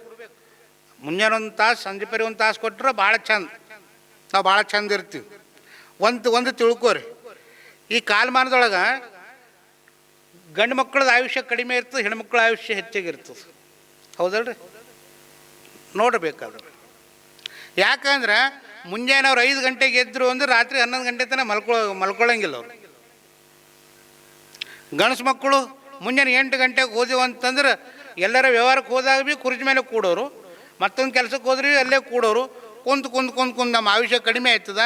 ಮನ್ಯಾಗ ಗೆಜ್ಜೆ ಹಂಗೆ ಪಾದರಸದಂಗೆ ಓಡ್ಯಾಡಿ ಆಯಾಸ ಆಗ್ಲಾರ್ದಂಗೆ ಮಾಡಿಕೊಂಡು ಬದುಕು ಗಟ್ಟಿಯಾಗಿ ಇಟ್ಕೊತಾರೆ. ನಮ್ಮ ಅವ್ವ 85 ವರ್ಷದ ದಿನ ಆಕಿ ಹೊಲಕ್ಕೆ ಹೋಗ್ತಾಳೆ. 4 ದಿನ ಮನೆಗೆ ಇದ್ದಳು ಅಂದ್ರೆ ಆಕಿ ಬ್ಯಾನಿ ಬರ್ತದೆ ಮಗ ಅಂತಾಳೆ. ಹಿರುಗಳು ಹಂಗೆ. ಅದಕ್ಕೆ ನಾವು ಸಾಮರಸ್ಯ ಯೋಗಾಂಗದಿಂದ, ನಾವು ಸಮತೆಯಿಂದ ಸಮಾಧಾನದಿಂದ ಏನು ಇರ್ತೀವೋ ಅದು ನಮ್ಮ ಯೋಗ ಅಂತ. ಅದಕ್ಕೆ ಸಮತೆಯಿಂದ ಯೋಗದಾಗು ನೋಡ, ಈ ಸುಮವನರಿದು ಏ ವೇಷವ ಧರಿಸಿ ಲೋಚು ಬೋಳಾದಡೆ ಮಹಾಲಿಂಗ ಕಲ್ಲೇಶ್ವರ ದೇವರು ನಗುವರು. ಇದನ್ನು ಬಿಟ್ಟುಕೊಟ್ಟು ಬೇರೆ ಕಡೆ ಎಲ್ಲ ಸಿಗ್ತದೆ ಅಂತ ನಾವೇನು ಹೊರಳಾಡ್ತೀವಲ್ಲ, ಇದಕ್ಕೆ ಬಿಟ್ಟು ಬೇರೆದು ಏನೋ ಮಾಡಿದ್ರೆ ಏನೋ ಸಿಗ್ತದೆ ಅಂತೀವಲ್ಲ, ಅದು ಡಂಬಾಚಾರ. ಡಂಬಾಚಾರ. ಅದಕ್ಕೆ ಈ ಮಾತು ನಮ್ಮ ಜೀವನದೊಳಗೆ ಈ ಶರೀರ ಇದ್ದ ಮೇಲೆ ಈ 3 ಮಾತನ್ನು ಅಳವಡಿಸ್ಕೊಂಡಿವಿ ಅಂದರೆ ಗುರುವಿನ ಸಾಮೀಪ್ಯ ಇನ್ನೂ ಭಾಳ ಗಟ್ಟಿ ಆಗ್ತದಂತ. ಒಂದು ಮಾತು, ಎರಡನೇದು ನಗು, ಮೂರನೇದು ನಮ್ಮ ಕೈಗಳು. ನಮ್ಮ ಮಾತು ಸರಳದ ರೀ.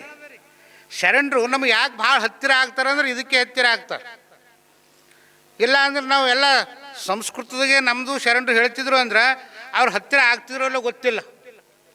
ಭಾಳ ಬದುಕಿನ ಭಾಳ ಸಮೀಪ ನಾವು ವಿಚಾರ ಮಾಡ್ತಾ ಹೋದಾಗ ಇದು ನನಗೆ ಭಾಳ ಹತ್ತಿರವಿರುವಂಥ ವಿಷಯ ಅಂತ ನಾವು ತಿಳ್ಕೊಳ್ತೀವಿ. ನಮ್ಮ ಬದುಕಿಗೆ ಭಾಳ ನೆಲಕುವಂಥ ವಿಷಯ ಅಂತ ನಾವು ತಿಳ್ಕೊಳ್ತೀವಿ. ಅದಕ್ಕೆ ಅವ್ರು ಹೇಳ್ತಾರೆ, ನಾವು ಜೀವನದೊಳಗೆ ಭಾಳ ಸಮೃದ್ಧವಾಗಿ, ಸ್ವಚ್ಛಂದವಾಗಿ, ಸಾಮರಸ್ಯವಾಗಿ ಇರಬೇಕು ಅಂದರೆ ಈ 3 ನನ್ನ ಬದುಕಿನೊಳಗೆ ಅಡಿಸ್ಕೊಂಡು ನಡೆಯುವಂಥದ್ದನ್ನು ಗುರು ಕಲಿಸ್ತಾರೆ. ಏನು ಹೇಳ್ತಾರೆ ಅವರು? ತಮ್ಮ ಮೊದಲ ನಿನ್ನ ಮಾತು ಚಂದಿರಲಿ. ನೋಡ್ರಿ, ನನ್ನ ಮಾತು ಚಂದಿರಲಿ. ಎರಡನೇದೇನು ಅಂದರೆ ನಿನ್ನ ಮುಖದ ಮೇಲೆ, ಚಂದನ ಮುಖದ ಮೇಲೆ ಒಂದು ನಗು ಇರಲಿ. ಮೂರನೇದು, ಮಾತು ನಗು ಚಂದಿತ್ತು ಅಂದರೆ ಈ ಕೈಯಿಂದ ಒಳ್ಳೆಯ ಕೆಲಸವನ್ನು ಮಾಡು. ಈ 3 ಅಳವಡಿಸ್ಕೊಂಡೆ ಅಂದರೆ ನಿನ್ನ ಬದುಕು ಸಾರ್ಥಕವಾಗ್ತದಂತೆ ನಮ್ಮ ಗುರು ಉಪದೇಶವನ್ನು ಮಾಡ್ತಾರೆ. ನಾವು ಮಾತು ಮನೆಯೊಳಗೆ ಬಿರುಕು ಬರ್ಲಾಕ, ಮನೆ ಹೊಡಿಲಾಕ, ಮನಸ್ಸು ಹೊಡಿಲಾಕ ಮಾತೇ ಕಾರಣ ಇರ್ತಾವೆ. ಮುಂದೆ ಮಾತು ಅನ್ನುವಂಥ ವಿಷಯ ಬಂದಾಗ ನೋಡೋಣ. ಸುಮ್ಮನೆ ತೇಲಿಸ್ಕೊಂಡು ಹೋಗ್ತಾ ಇದ್ದೀನಿ. ನಮ್ಮ ಮನಸ್ಸು, ನಮ್ಮ ಮನೆ, ನಮ್ಮ ಭಾವ, ನಮ್ಮ ಚಿತ್ತ, ನನ್ನ ಕುಟುಂಬ ಎಲ್ಲ ಭಾಳ ಚಂದ ಇರಬೇಕು ಅಂದರೆ ಮಾತು ಚಂದಿರಬೇಕು, ನನ್ನ ಭಾವ ಚಂದಿರಬೇಕು, ನನ್ನ ವಿಚಾರಗಳು ಚಂದಿರಬೇಕು. ಈಟಿತ್ತು ಅಂದ್ರೆ ನನ್ನ ಮನೆಯೊಳಗೆ ಭಾಳ ಸಮೃದ್ಧವಾಗಿರ್ತೀವಿ. ಎರಡನೇದೇನು ಅಂದರೆ ನಗೋದು. ನಗೋದಂದ್ರೆ ಎಲ್ಲರ ಹೋದ್ರೆ ಎಲ್ಲ ನಗಬೇಕು, ಅಲ್ಲೇ ನಗಬೇಕು. ಲಗ್ನ ಮನೆಯಾಗ ಹೋಗಿ ಯಪ್ಪೋ ನೀನು ಲಗ್ನ ಆಗ್ಲತ್ತಲೋ ಅಂದ್ರೆ ಹಚ್ಚ ಮಗನ ಹಿಡಿದು ಬಡಿತಾರೆ. ಸತ್ ಮನೆಯಾಗ ಹೋಗಿ ನಗಬೇಕಾ ಅಳಬೇಕು? ಅದಕ್ಕೆ ಹೇಳ್ತಾರೆ, ಅಲ್ಲಿ ಹೇಳ್ತಾರೆ, ಅದು ಹೆಂಗೆ ಹೇಳ್ತಾರೆ ಅಂದ್ರೆ ಹಸುರದಿಂ ಘನಘೋರೋಗ ವಾಸಿ ಒಪ್ಪುವುದು. ನಗ್ತಾ ಇರೋದ್ರಿಂದ, ನಾವು ನಗ್ತಾ ಇರೋದ್ರಿಂದ ನಮ್ಮ ರೋಗಗಳು ತಂತಾನೆ ಹೋಯ್ತಾವಂತ ಗೊತ್ತಿರಲಿ. ಇದು ತತ್ವ ಪದಕಾರ ಹೇಳ್ತಾರೆ. ಯಾರು ನಕ್ಕೋತಾ ಇರ್ತೀವಿ ಜೀವನದೊಳಗೆ ಅವ್ರಲ್ಲಿ ಇರ್ತಕ್ಕಂಥ ರೋಗಗಳು ನಮಗೆ ಗೊತ್ತಿಲ್ಲದೆ ಹೋಗ್ತಾವ. ನಾವು ಸುಮ್ಮನೆ ತಲೆ ಮೇಲೆ ಇಟ್ಟು ದೊಡ್ಡ ಹೊರಿ ಬಿದ್ದು 100 ಕಿಲೋ 100 ಕ್ವಿಂಟಲ್ ವಜ್ಜೆ ಬಿದ್ದಂಗೆ ಕೂಡ್ತೀವಲ್ಲ, ಎಲ್ಲ ನಮ್ಮ ಮನೆಯಾಗಿದ್ದರು ನೋಡು. ಅವ್ರ ಮನ್ಯಾಗ ಆಕಿನ ಗಂಡ ಕಿಲ್ಲೆ ರೋಡಿನ ಮೇಲೆ ಹಮಲೆ ಮಾಡ್ತಾನೆ. ದೊಡ್ಡಾದ ಟಿ ವಿ ತಂದ. ನೀ ಮಾಸ್ತರ್ ಇದ್ದಿ, ನಾ ಮಾಸ್ತರ್ ಇದ್ದ, ಅದಕ್ಕೆ ಹೇಳತ್ತೀನಿ ನಾ. ನೀ ಮಾಸ್ತರ್ ಇದ್ದಿ, ಒಂದು ಬ್ಲ್ಯಾಕ್ ಆ್ಯಂಡ್ ವೈಟ್ ಟಿ ವಿರ ತಂದೆ ಅಂತ. ನಾನೇ ಬ್ಲ್ಯಾಕ್ ಆ್ಯಂಡ್ ವೈಟ್ ಇದ್ದ ಅಂತಂದ್ರೆ ಸಮಾಧಾನ ಇಲ್ಲ. ಟಿ ವಿ ಅವ್ರ ಮನೆಯಾಗ ತಂದಾರ ಅಂದ್ರೆ ನಮ್ಮ ಮನೆಯಾಗ ತರಬೇಕು. ತಕ್ಲೀಫ್ ಚಾಲು ಆಯ್ತು. ತಕ್ಲೀಫ್ ಅವ್ರ ಮನೆಯಾಗ ಅವ್ರು ಸಮಾಧಾನ ಇರಲಿ ಅಂತ ನನ್ನ ಮನೆಯ ಸಮಾಧಾನ ಇರಬೇಕು. ಅವ್ರು ಹೆಂಗೆ ತರ್ತಾರ ಅಂತ ನೋಡೋದು ಬೇಡ. ನನ್ನ ಮನೆಯೊಳಗೆ ಏನದ ಅದು ಸಂತೃಪ್ತಿಯಿಂದ ಉಣಿದ್ರೆ ಮಾತ್ರ ನನ್ನ ಬದುಕು ಚಂದ ಇರ್ತದೆ. ಅದಕ್ಕೆ ಹೇಳ್ತಾರೆ, ನಾನು ನಗ್ತಾ ಇರಬೇಕು. ಬೇರೆಯವ್ರ ವಿಚಾರ ನಮ್ಮ ಇವತ್ತು ಏನಾಗ್ಯದ್ರಿ, ನಮ್ಮ ಮನೆ ನೋಡಿ ನಾವು ತಾಪ್ ಮಾಡ್ಕೊಂಬಂಗಿಲ್ಲ. ನೀವು ಬೇಕಾದ್ರೆ ನಾ ಹೇಳಿದೆ ನಿಮ್ಮ ಮೊದಲನೇ ಸಲ, ನಾವು ಸಾಯಂಕಾಲ ಮಲ್ಕೊಂಬ ಟೈಮಿನಾಗ ಒಂದು ಕ್ಷಣ ಪ್ರಾರ್ಥನೆ ಮಾಡತ್ತೀರಿ ಅವರೇ, ನೋಡತ್ತೀರಿ. ನೀವು ಹೊರಗೆ ಯಾರಿಗೆ ಭೀ ಹೇಳಬೇಡ, ನಿಮಗೆ ಗೊತ್ತಾದ್ರೆ ಸಾಕು. ಅಣ್ಣವ್ರು ನೀವು ಭೀ ಮಾಡತ್ತೀರಿಲ್ಲ, ಇವ್ರು ಯಾರೂ ಮಾಡತ್ತಿಲ್ಲ ಅಂತ ಅರ್ಥ. ಮಾಡಿದ್ರೆ ನಮಗೆ ಗೊತ್ತಾಗ್ತದೆ ನಾ ಏನು ತಪ್ಪು ಮಾಡತ್ತೀನಿ ಅಂತ. ಮಾಡಬೇಕು. ನನ್ನನ್ನು ನಾನು ನೋಡ್ಕೊಳ್ಬೇಕು ಅಂದ್ರೆ, ನನ್ನ ಕನ್ನಡಿ ನಾನು ನೋಡ್ಕೊಳ್ಬೇಕು ಅಂದ್ರೆ ನನ್ನ ಪ್ರೇರಣೆ ನಾ ಮಾಡಬೇಕು. ಅದಕ್ಕೆ ಹೇಳ್ತಾರೆ, ನಗೋದ್ರಿಂದ ಮನಸ್ಸು ಹಗುರವಾಗ್ತದೆ. ನಮ್ಗೆ ಒಳಗಿರುವಂಥ ರೋಗಗಳು ಹೋಗ್ತಾವಂತ. ಯಾವ ರೋಗ ಹೋಗ್ತಾವ ಗೊತ್ತಿಲ್ಲ, ಆದ್ರೆ ಹೋಗ್ತಾವೆ. ಅದು ನಕ್ಕೋತಾ ಇರಿ. ಹಂಗಾದ್ರೆ ಸುಮ್ಮನೆ ನಗಬೇಕೇನ್ರಿ? ಅವ್ರು ಹೇಳ್ತಾರೆ, ಹಸನ ಘನವೆಂದು ಮಸಣದಲ್ಲಿ ನಗಬೇಡ. ನಗು ನಕ್ಕರ ರೋಗ ಹೋಯ್ತದ ಅಂಥೇಳಿ ಮೊಸುಡಿಗ್ಯಾಗ ಹೋಗಿ ನಗಬೇಡ್ತಮ್ಮ ಅಂತ ಹೇಳ್ತಾರೆ. ಹೌದಲ್ರಿ? ಎಲ್ಲಿ ಶವಯಾತ್ರೆ ನಡೀತದೆ ಅಲ್ಲೂ ನಗೋದಲ್ಲ. ನೀ ಎಡು ಚಂದ ಇದ್ದಿ, ನಿನಗೆ ಹ್ಯಾಂಗೆ ಕೂಡ್ಸ್ಯಾರ ಎಣ್ಣ, ಹಾ ಹಾ ಹಾ ಹಾ ಅಂದ್ರೆ 10 ಮಗು ಸುತ್ತಮುತ್ತ ಇದ್ದವ್ರು ಬಂದು ಒದ್ದು ಹಾಕ್ತಾರ. ಅಲ್ಲೂ ನಗೋದಲ್ಲ. ಸಾವಿನ ಮನೆ ಸೂತಕದ ಮನೆಯೊಳಗೆ ಆಭರಣಗಳು ಹಾಕ್ಕೊಂಡು ಹೋಗೋದಿರಲ್ಲ. ಮದುವೆ ಮನೆಯಾಗ ಹಂಗೆ ಬರೋದಿರಲ್ಲ. ಹೌದಲ್ರಿ? ಚಲೋ ಕುನದ. ಎಲ್ಲಿ ಹ್ಯಾಂಗೆ ಹೋಗ್ಬೇಕು ಹ್ಯಾಂಗೆ ಹೋಗ್ಬೇಕು, ಹ್ಯಾಂಗೆ ಇರಬೇಕು ಹಂಗಿರ್ಬೇಕು. ಜೀವನದಲ್ಲೂ ಹಾಗೆ. ಯಾವ ಸಂದರ್ಭದಲ್ಲಿ ನೋಡ್ರಿ, ನಮ್ಗೆ ಯಾರಿಗೂ ಸಮಸ್ಯೆ ಇಲ್ಲ ಅಂತಲ್ಲ. ಸಮಸ್ಯೆ ಇದ್ದವ್ರು ಯಾರಿದ್ದೀವ್ರಿ? ಒಂದಿಲ್ಲ ಒಂದು ಸಮಸ್ಯೆ ಅದ. ಉಡುವುದಾದರೆ ಉಂಬುವ ಚಿಂತೆ, ಉಂಬುವುದಾದರೆ ಇಡುವ ಚಿಂತೆ. ಎಲ್ಲರಿಗೂ ಒಂದೊಂದು ಸಮಸ್ಯೆ ಅದಾವೆ, ಎಲ್ಲರಿಗೂ ಒಂದು ತಾಪತ್ರೆಗಳದಾವೆ. ತಾಪತ್ರೆ ಅದಾವ ಅಂತ ತಿಳ್ಕೊಂಡು ತಲೆ ಮೇಲೆ ಕೈ ಇಟ್ಕೊಂಡ್ರೆ ಭಾಳ ತ್ರಾಸ ಆಗ್ತದೆ ಜೀವನ. ಆ ತಾಪತ್ರೆಗನ್ನು ಇರಲಿ ಅಂತ ತಿಳ್ಕೊಂಡು ಬದುಕೋದನ್ನು ಕಲಿತೀವಲ್ಲ, ಅದು ನಮ್ಮ ಗುರು ಕಲಿಸ್ತಾನ. ಧೈರ್ಯಂ ಸರ್ವತ್ರ ಸಾಧನ, ಸತತ ಪ್ರಯತ್ನದಿಂ ಆತ್ಮಶಕ್ತಿ ಪರಿವರ್ಜಿಪುದು ಅಂತ ಹೇಳ್ತಾರೆ. ನಮ್ಮ ಜೀವನದೊಳಗೆ ಮೈಗಳ್ರಾಗಿ ಬದುಕಬಾರ್ದು. ಪ್ರಾಮಾಣಿಕವಾಗಿ ಪ್ರಯತ್ನ ಪಟ್ಟು ನಾವು ಬದುಕಿದಾಗ ನಮ್ಮ ಬದುಕು ಹಸನವಾಗ್ತದಂತ ಆ ಗುರು ನಮಗೆ ಕಲಿಸ್ಕೊಡ್ತಾರೆ ಅಂತ. ಆಗ ಒಂದು ಗುರುವಿನ ಸಂಕಲ್ಪ ಹೆಂಗಿರ್ತದೆ ಅವ್ರು ಹೇಳ್ತಾರೆ, ಧನ್ಯನಾದೆ ಧನ್ಯನಾದೆ ಗುರುವೇ ನಾ ಧನ್ಯನಾದೆನು, ಧನ್ಯನಾದೆನು ಧನ್ಯನಾದನು ಗುರುವೇ ನಾ ಧನ್ಯನಾದೆನು. ಯಾಕೆ ಧನ್ಯ ಆದೆ ಅಂದರೆ, ನಿನ್ನ ಪಾದ ಪುಣ್ಯದಿಂದ ಹುಣ್ಣಿಮೆಯ ಚಂದ್ರನ ರೂಪ ಕಣ್ಣೊಳಗೆ ತುಂಬಿದೆ. ನೋಡ್ರಿ, ಗುರುವಿನ ಪಾದದ ಪುಣ್ಯದಿಂದ, ಅವನ ಆಶೀರ್ವಾದದಿಂದ ಎಷ್ಟು ಚಂದ ಉಪಮೆ ಕೊಟ್ಟು ಹೇಳ್ತಾರಂದ್ರೆ, ಈ ಹುಣ್ಣಿಮೆ ಚಂದ್ರನ ರೂಪ ಕಣ್ಣಿನೊಳಗೆ ತುಂಬಿದೆ. ಹುಣ್ಣಿ ಚಂದ್ರಮ ನೋಡಿ, ಚಂದ್ರಮ ಶಾಖ ಇರ್ತದೆ, ತಂಪಿರ್ತದೆ. ಆ ತಂಪಿರುವಂಥ ಭಾವ ನನ್ನ ಹೃದಯದೊಳಗೆ ಕೊಟ್ಟಿಯಲ್ಲ, ಅದಕ್ಕೆ ನಾನೇನು ಧನ್ಯನಾದೇನೆ. ಕೃತಜ್ಞತಾ ಭಾವ ನಂಬಲ್ಲಿರ್ಬೇಕು, ಸಮರ್ಪಣಾ ಭಾವ ನಂಬಲ್ಲಿರ್ಬೇಕು. ಸಮರ್ಪಣಾ ಭಾವ ಇಲ್ಲ ಅಂದರೆ ನಮ್ಮ ಬದುಕಿಗೆ ಏನು ಅರ್ಥ ಹೇಳಿ? ನಮ್ಮ ಹೆತ್ತವರು ತಂದೆಯೇ ನೆನೆದಾರ, ತಂಗಾಳ ಬಿಸಿ ಆಯಿತು. ಗಂಗಾದೇವಿ ತಾಯಿ ಹಡದವನ ನೆನೆದಾರೆ, ಮಾಸಿದ ತಲೆಯು ಮುಡಿಯಾಯಿತು ಅಂತ ಹೇಳ್ತಾರಲ್ಲ. ಹಂಗಾದ್ರೆ ಹೆತ್ತ ತಂದೆ ತಾಯಿಯವ್ರಿಗೆ ಎಷ್ಟು ಪ್ರಾಮಾಣಿಕವಾಗಿ ನಾವು ನೆನೆಸ್ತಾ ಇದ್ದೀವಿ, ಚಿಂತನೆ ಮಾಡಬೇಕು. ನಾವು ಕೇವಲ ಒಂದು ತಿಂಗಳು ಪ್ರವಚನ ಅದ ಅಂತ ಕೇಳಿ ಹೋಗೋದಲ್ಲ. ಆ ವಿಷಯಗಳನ್ನು, ಶರಣರ ವಿಚಾರಗಳನ್ನು ನನ್ನ ನೈಜ ಬದುಕಿನೊಳಗೆ ಎಷ್ಟು ಮಟ್ಟಿನ ಅಳವಡಿಸ್ಕೊಡ್ತಾ ಇದ್ದೀನಿ ಅನ್ನೋದು ಭಾಳ ಮುಖ್ಯವಾಗಬೇಕು. ನಾವು ಹೇಳೋರು ಕೇಳೋರು ಭಾಳ ಜನ ಅದಾರ. ನಾ ಇಲ್ಲಿ ಕುಂತು ಹಾಡ್ತೀನಿ, ತಾಯಿ ಸೇವೆ ಮಾಡೋ ಜನ್ಮಕ್ಕೆ ಮಾಡಿಕೊ ಸಾರ್ಥಕ, ಜನ್ಮ ಸಾರ್ಥಕ. ನೀವೇನಂತ್ರಿ? ಆ ಜುಮ್ಮಾ ಬಂದು ಭಾಳ ಚಂದ ಹಾಡ್ದಪ್ಪ, ಏನು ಧ್ವನಿ ಅದ. ಮನೆಗೆ ಹೋಗಿ ಅವ್ಗರ್ದ ರೊಟ್ಟಿ ಕೊಡಲಿಲ್ಲ, ಇಲ್ಲಿ ವೇದಿಕೆ ಮುಂದೆ ನಿಂತು ಭಾಳ ಚಂದ ಹಾಡೋದ್ರೆ ಎದಕ್ಕೆ ಬರ್ತದೆ? ತಂದೆ ಏನೇನಿದ್ದಾರೆ, ತಂಗಾಳ ಬಿಸಿ ಆಯಿತು ಗೊತ್ತಿರಲಿ. ತಂದಿ ಅಂತ ನಾವು ನೆನೆಸ್ತೀವಂದ್ರೆ ತುಂಗುಳ ಅನ್ನ ಸಹಿತ ಬಿಸಿ ಆಯ್ತದ. ಗಂಗಾದೇವಿ ತಾಯಿ ಹಡದವನ ನೆನೆದಾರ, ಮಾಸಿದ ತಲೆ ಮುಡಿಯಾಯಿತು. ಅಂತ ಅದ್ಭುತದ ರೀ. ಹಂಗಾದ್ರೆ ನಾವು ಮಾಡಬೇಕಾಗಿರುವಂಥದ್ದೇನು ಅಂದ್ರೆ, ನಮ್ಮನ್ನು ಈ ಜಗತ್ತಿಗೆ ಕೊಟ್ಟವರನ್ನ ಸ್ಮರಿಸ್ಬೇಕು. ಈ ಜಗತ್ತಿನೊಳಗೆ ನನ್ನ ಬದುಕಿಗೆ ಒಂದು ನೆಲೆಯನ್ನು ತಂದುಕೊಟ್ಟಿರುವಂಥ ಗುರುವನ್ನು ನಾನು ಚಿರಋಣಿಯಾಗಿರಬೇಕು. ಈ ಜಗತ್ತಿನ ನಿಸರ್ಗವನ್ನು ನೋಡಿ, ಈ ಎಲ್ಲವನ್ನು ಕೊಟ್ಟಿರುವಂಥ ನಿಸರ್ಗ ನಮ್ಮಿಂದ ಏನಾರು ಅಪೇಕ್ಷೆ ಪಡ್ತದೇನು? ಪಡೋದಿಲ್ಲ. ಅಪೇಕ್ಷೆ ಪಡದೇ ಇರುವಂತಹ ಈ ನಿಸರ್ಗಕ್ಕೆ ನಾವು ಧನ್ಯರಾಗಿರಬೇಕು.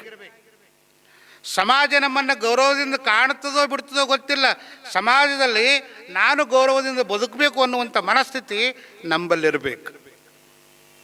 ಇವೆಲ್ಲ ಹೆಂಗೆ ಸಾಧ್ಯ ಅಂದರೆ, ನಾನು ಸತ್ಸಂಗ, ಗುರು ಸಾಮೀಪ್ಯ, ಸಜ್ಜನರ ಸಂಘದಿಂದ ಇವೆಲ್ಲ ಸಾಧ್ಯಗಳಾಗ್ತಾವ.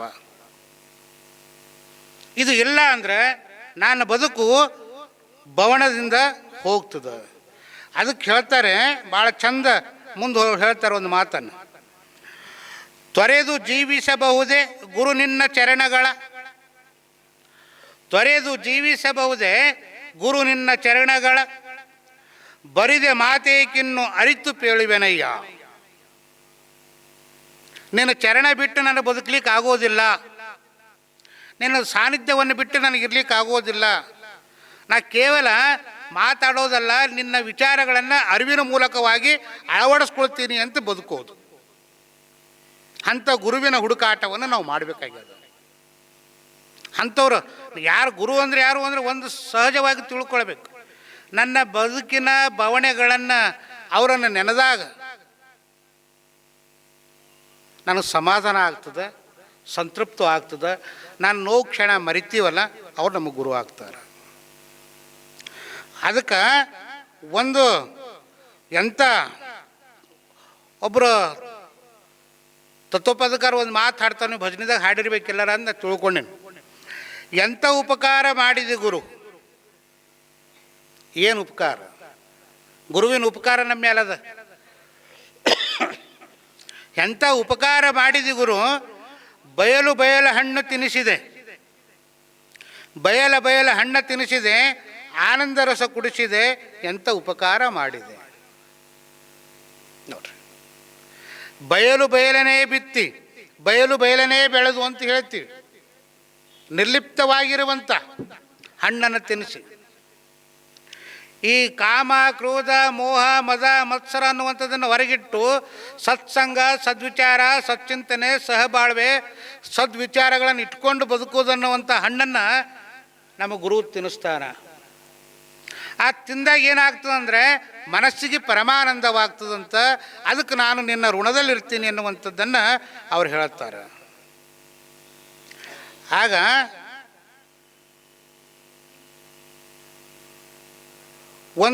ಒಬ್ಬ ಮನುಷ್ಯ ಏನು ಮಾಡ್ತಾನೆ ರೀ ಅಂದ್ರೆ, ಹೋಗ್ತಾ ಇರ್ತಾನೆ, ವಾಯುವ್ಯಕ್ಕೆ ಹೋಗ್ತಾ ಇರ್ತಾನೆ ಒಬ್ಬ ವ್ಯಕ್ತಿ.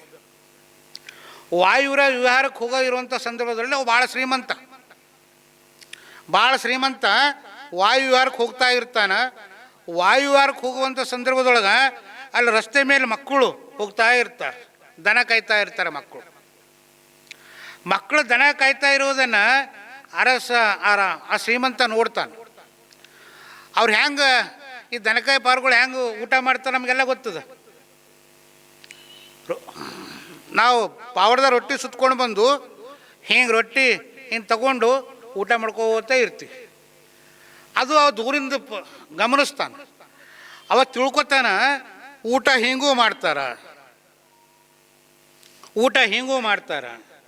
ಅವ ಎಂಥದ್ರ ಊಟ ಮಾಡ್ತಿದ್ದ ಅಂದ್ರೆ ಬಂಗಾರದ ತಟ್ಟೆ ಬೆಳ್ಳಿಯ ಇದರಲ್ಲಿ ಊಟ ಮಾಡ್ತಿದ್ದ, ತೆಮ್ಗಿಯಲ್ಲಿ ನೀರು ಕುಡಿಯೋದು.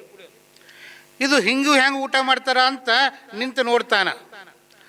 ನಿಂತು ನೋಡಿ ಮುಂದೇನು ಮಾಡ್ತಾನೆ, ಇವ್ರು ನೀರು ಹೆಂಗೆ ಕುಡಿತಾರ, ನೀರು ಎದ್ರೊಳಗೆ ಕುಡಿತಾರ ಅಂತ ವಿಚಾರ ಮಾಡ್ತಾರೆ. ಆಗಲ್ಲ ಮುಂದೊಂದು ಹಳ್ಳ ಹರಿತಾ ಇರ್ತದ. ನಾವು ಸಣ್ಣರಿದ್ದಾಗ ಮಳೆ ಬಂದಾಗ, ಈ ಮಳೆ ಕಮ್ಮದ, ಆಗ ಜುಳು ಜುಳು ಅಂತ ನೀರು ಹರಿತಿದ್ದು.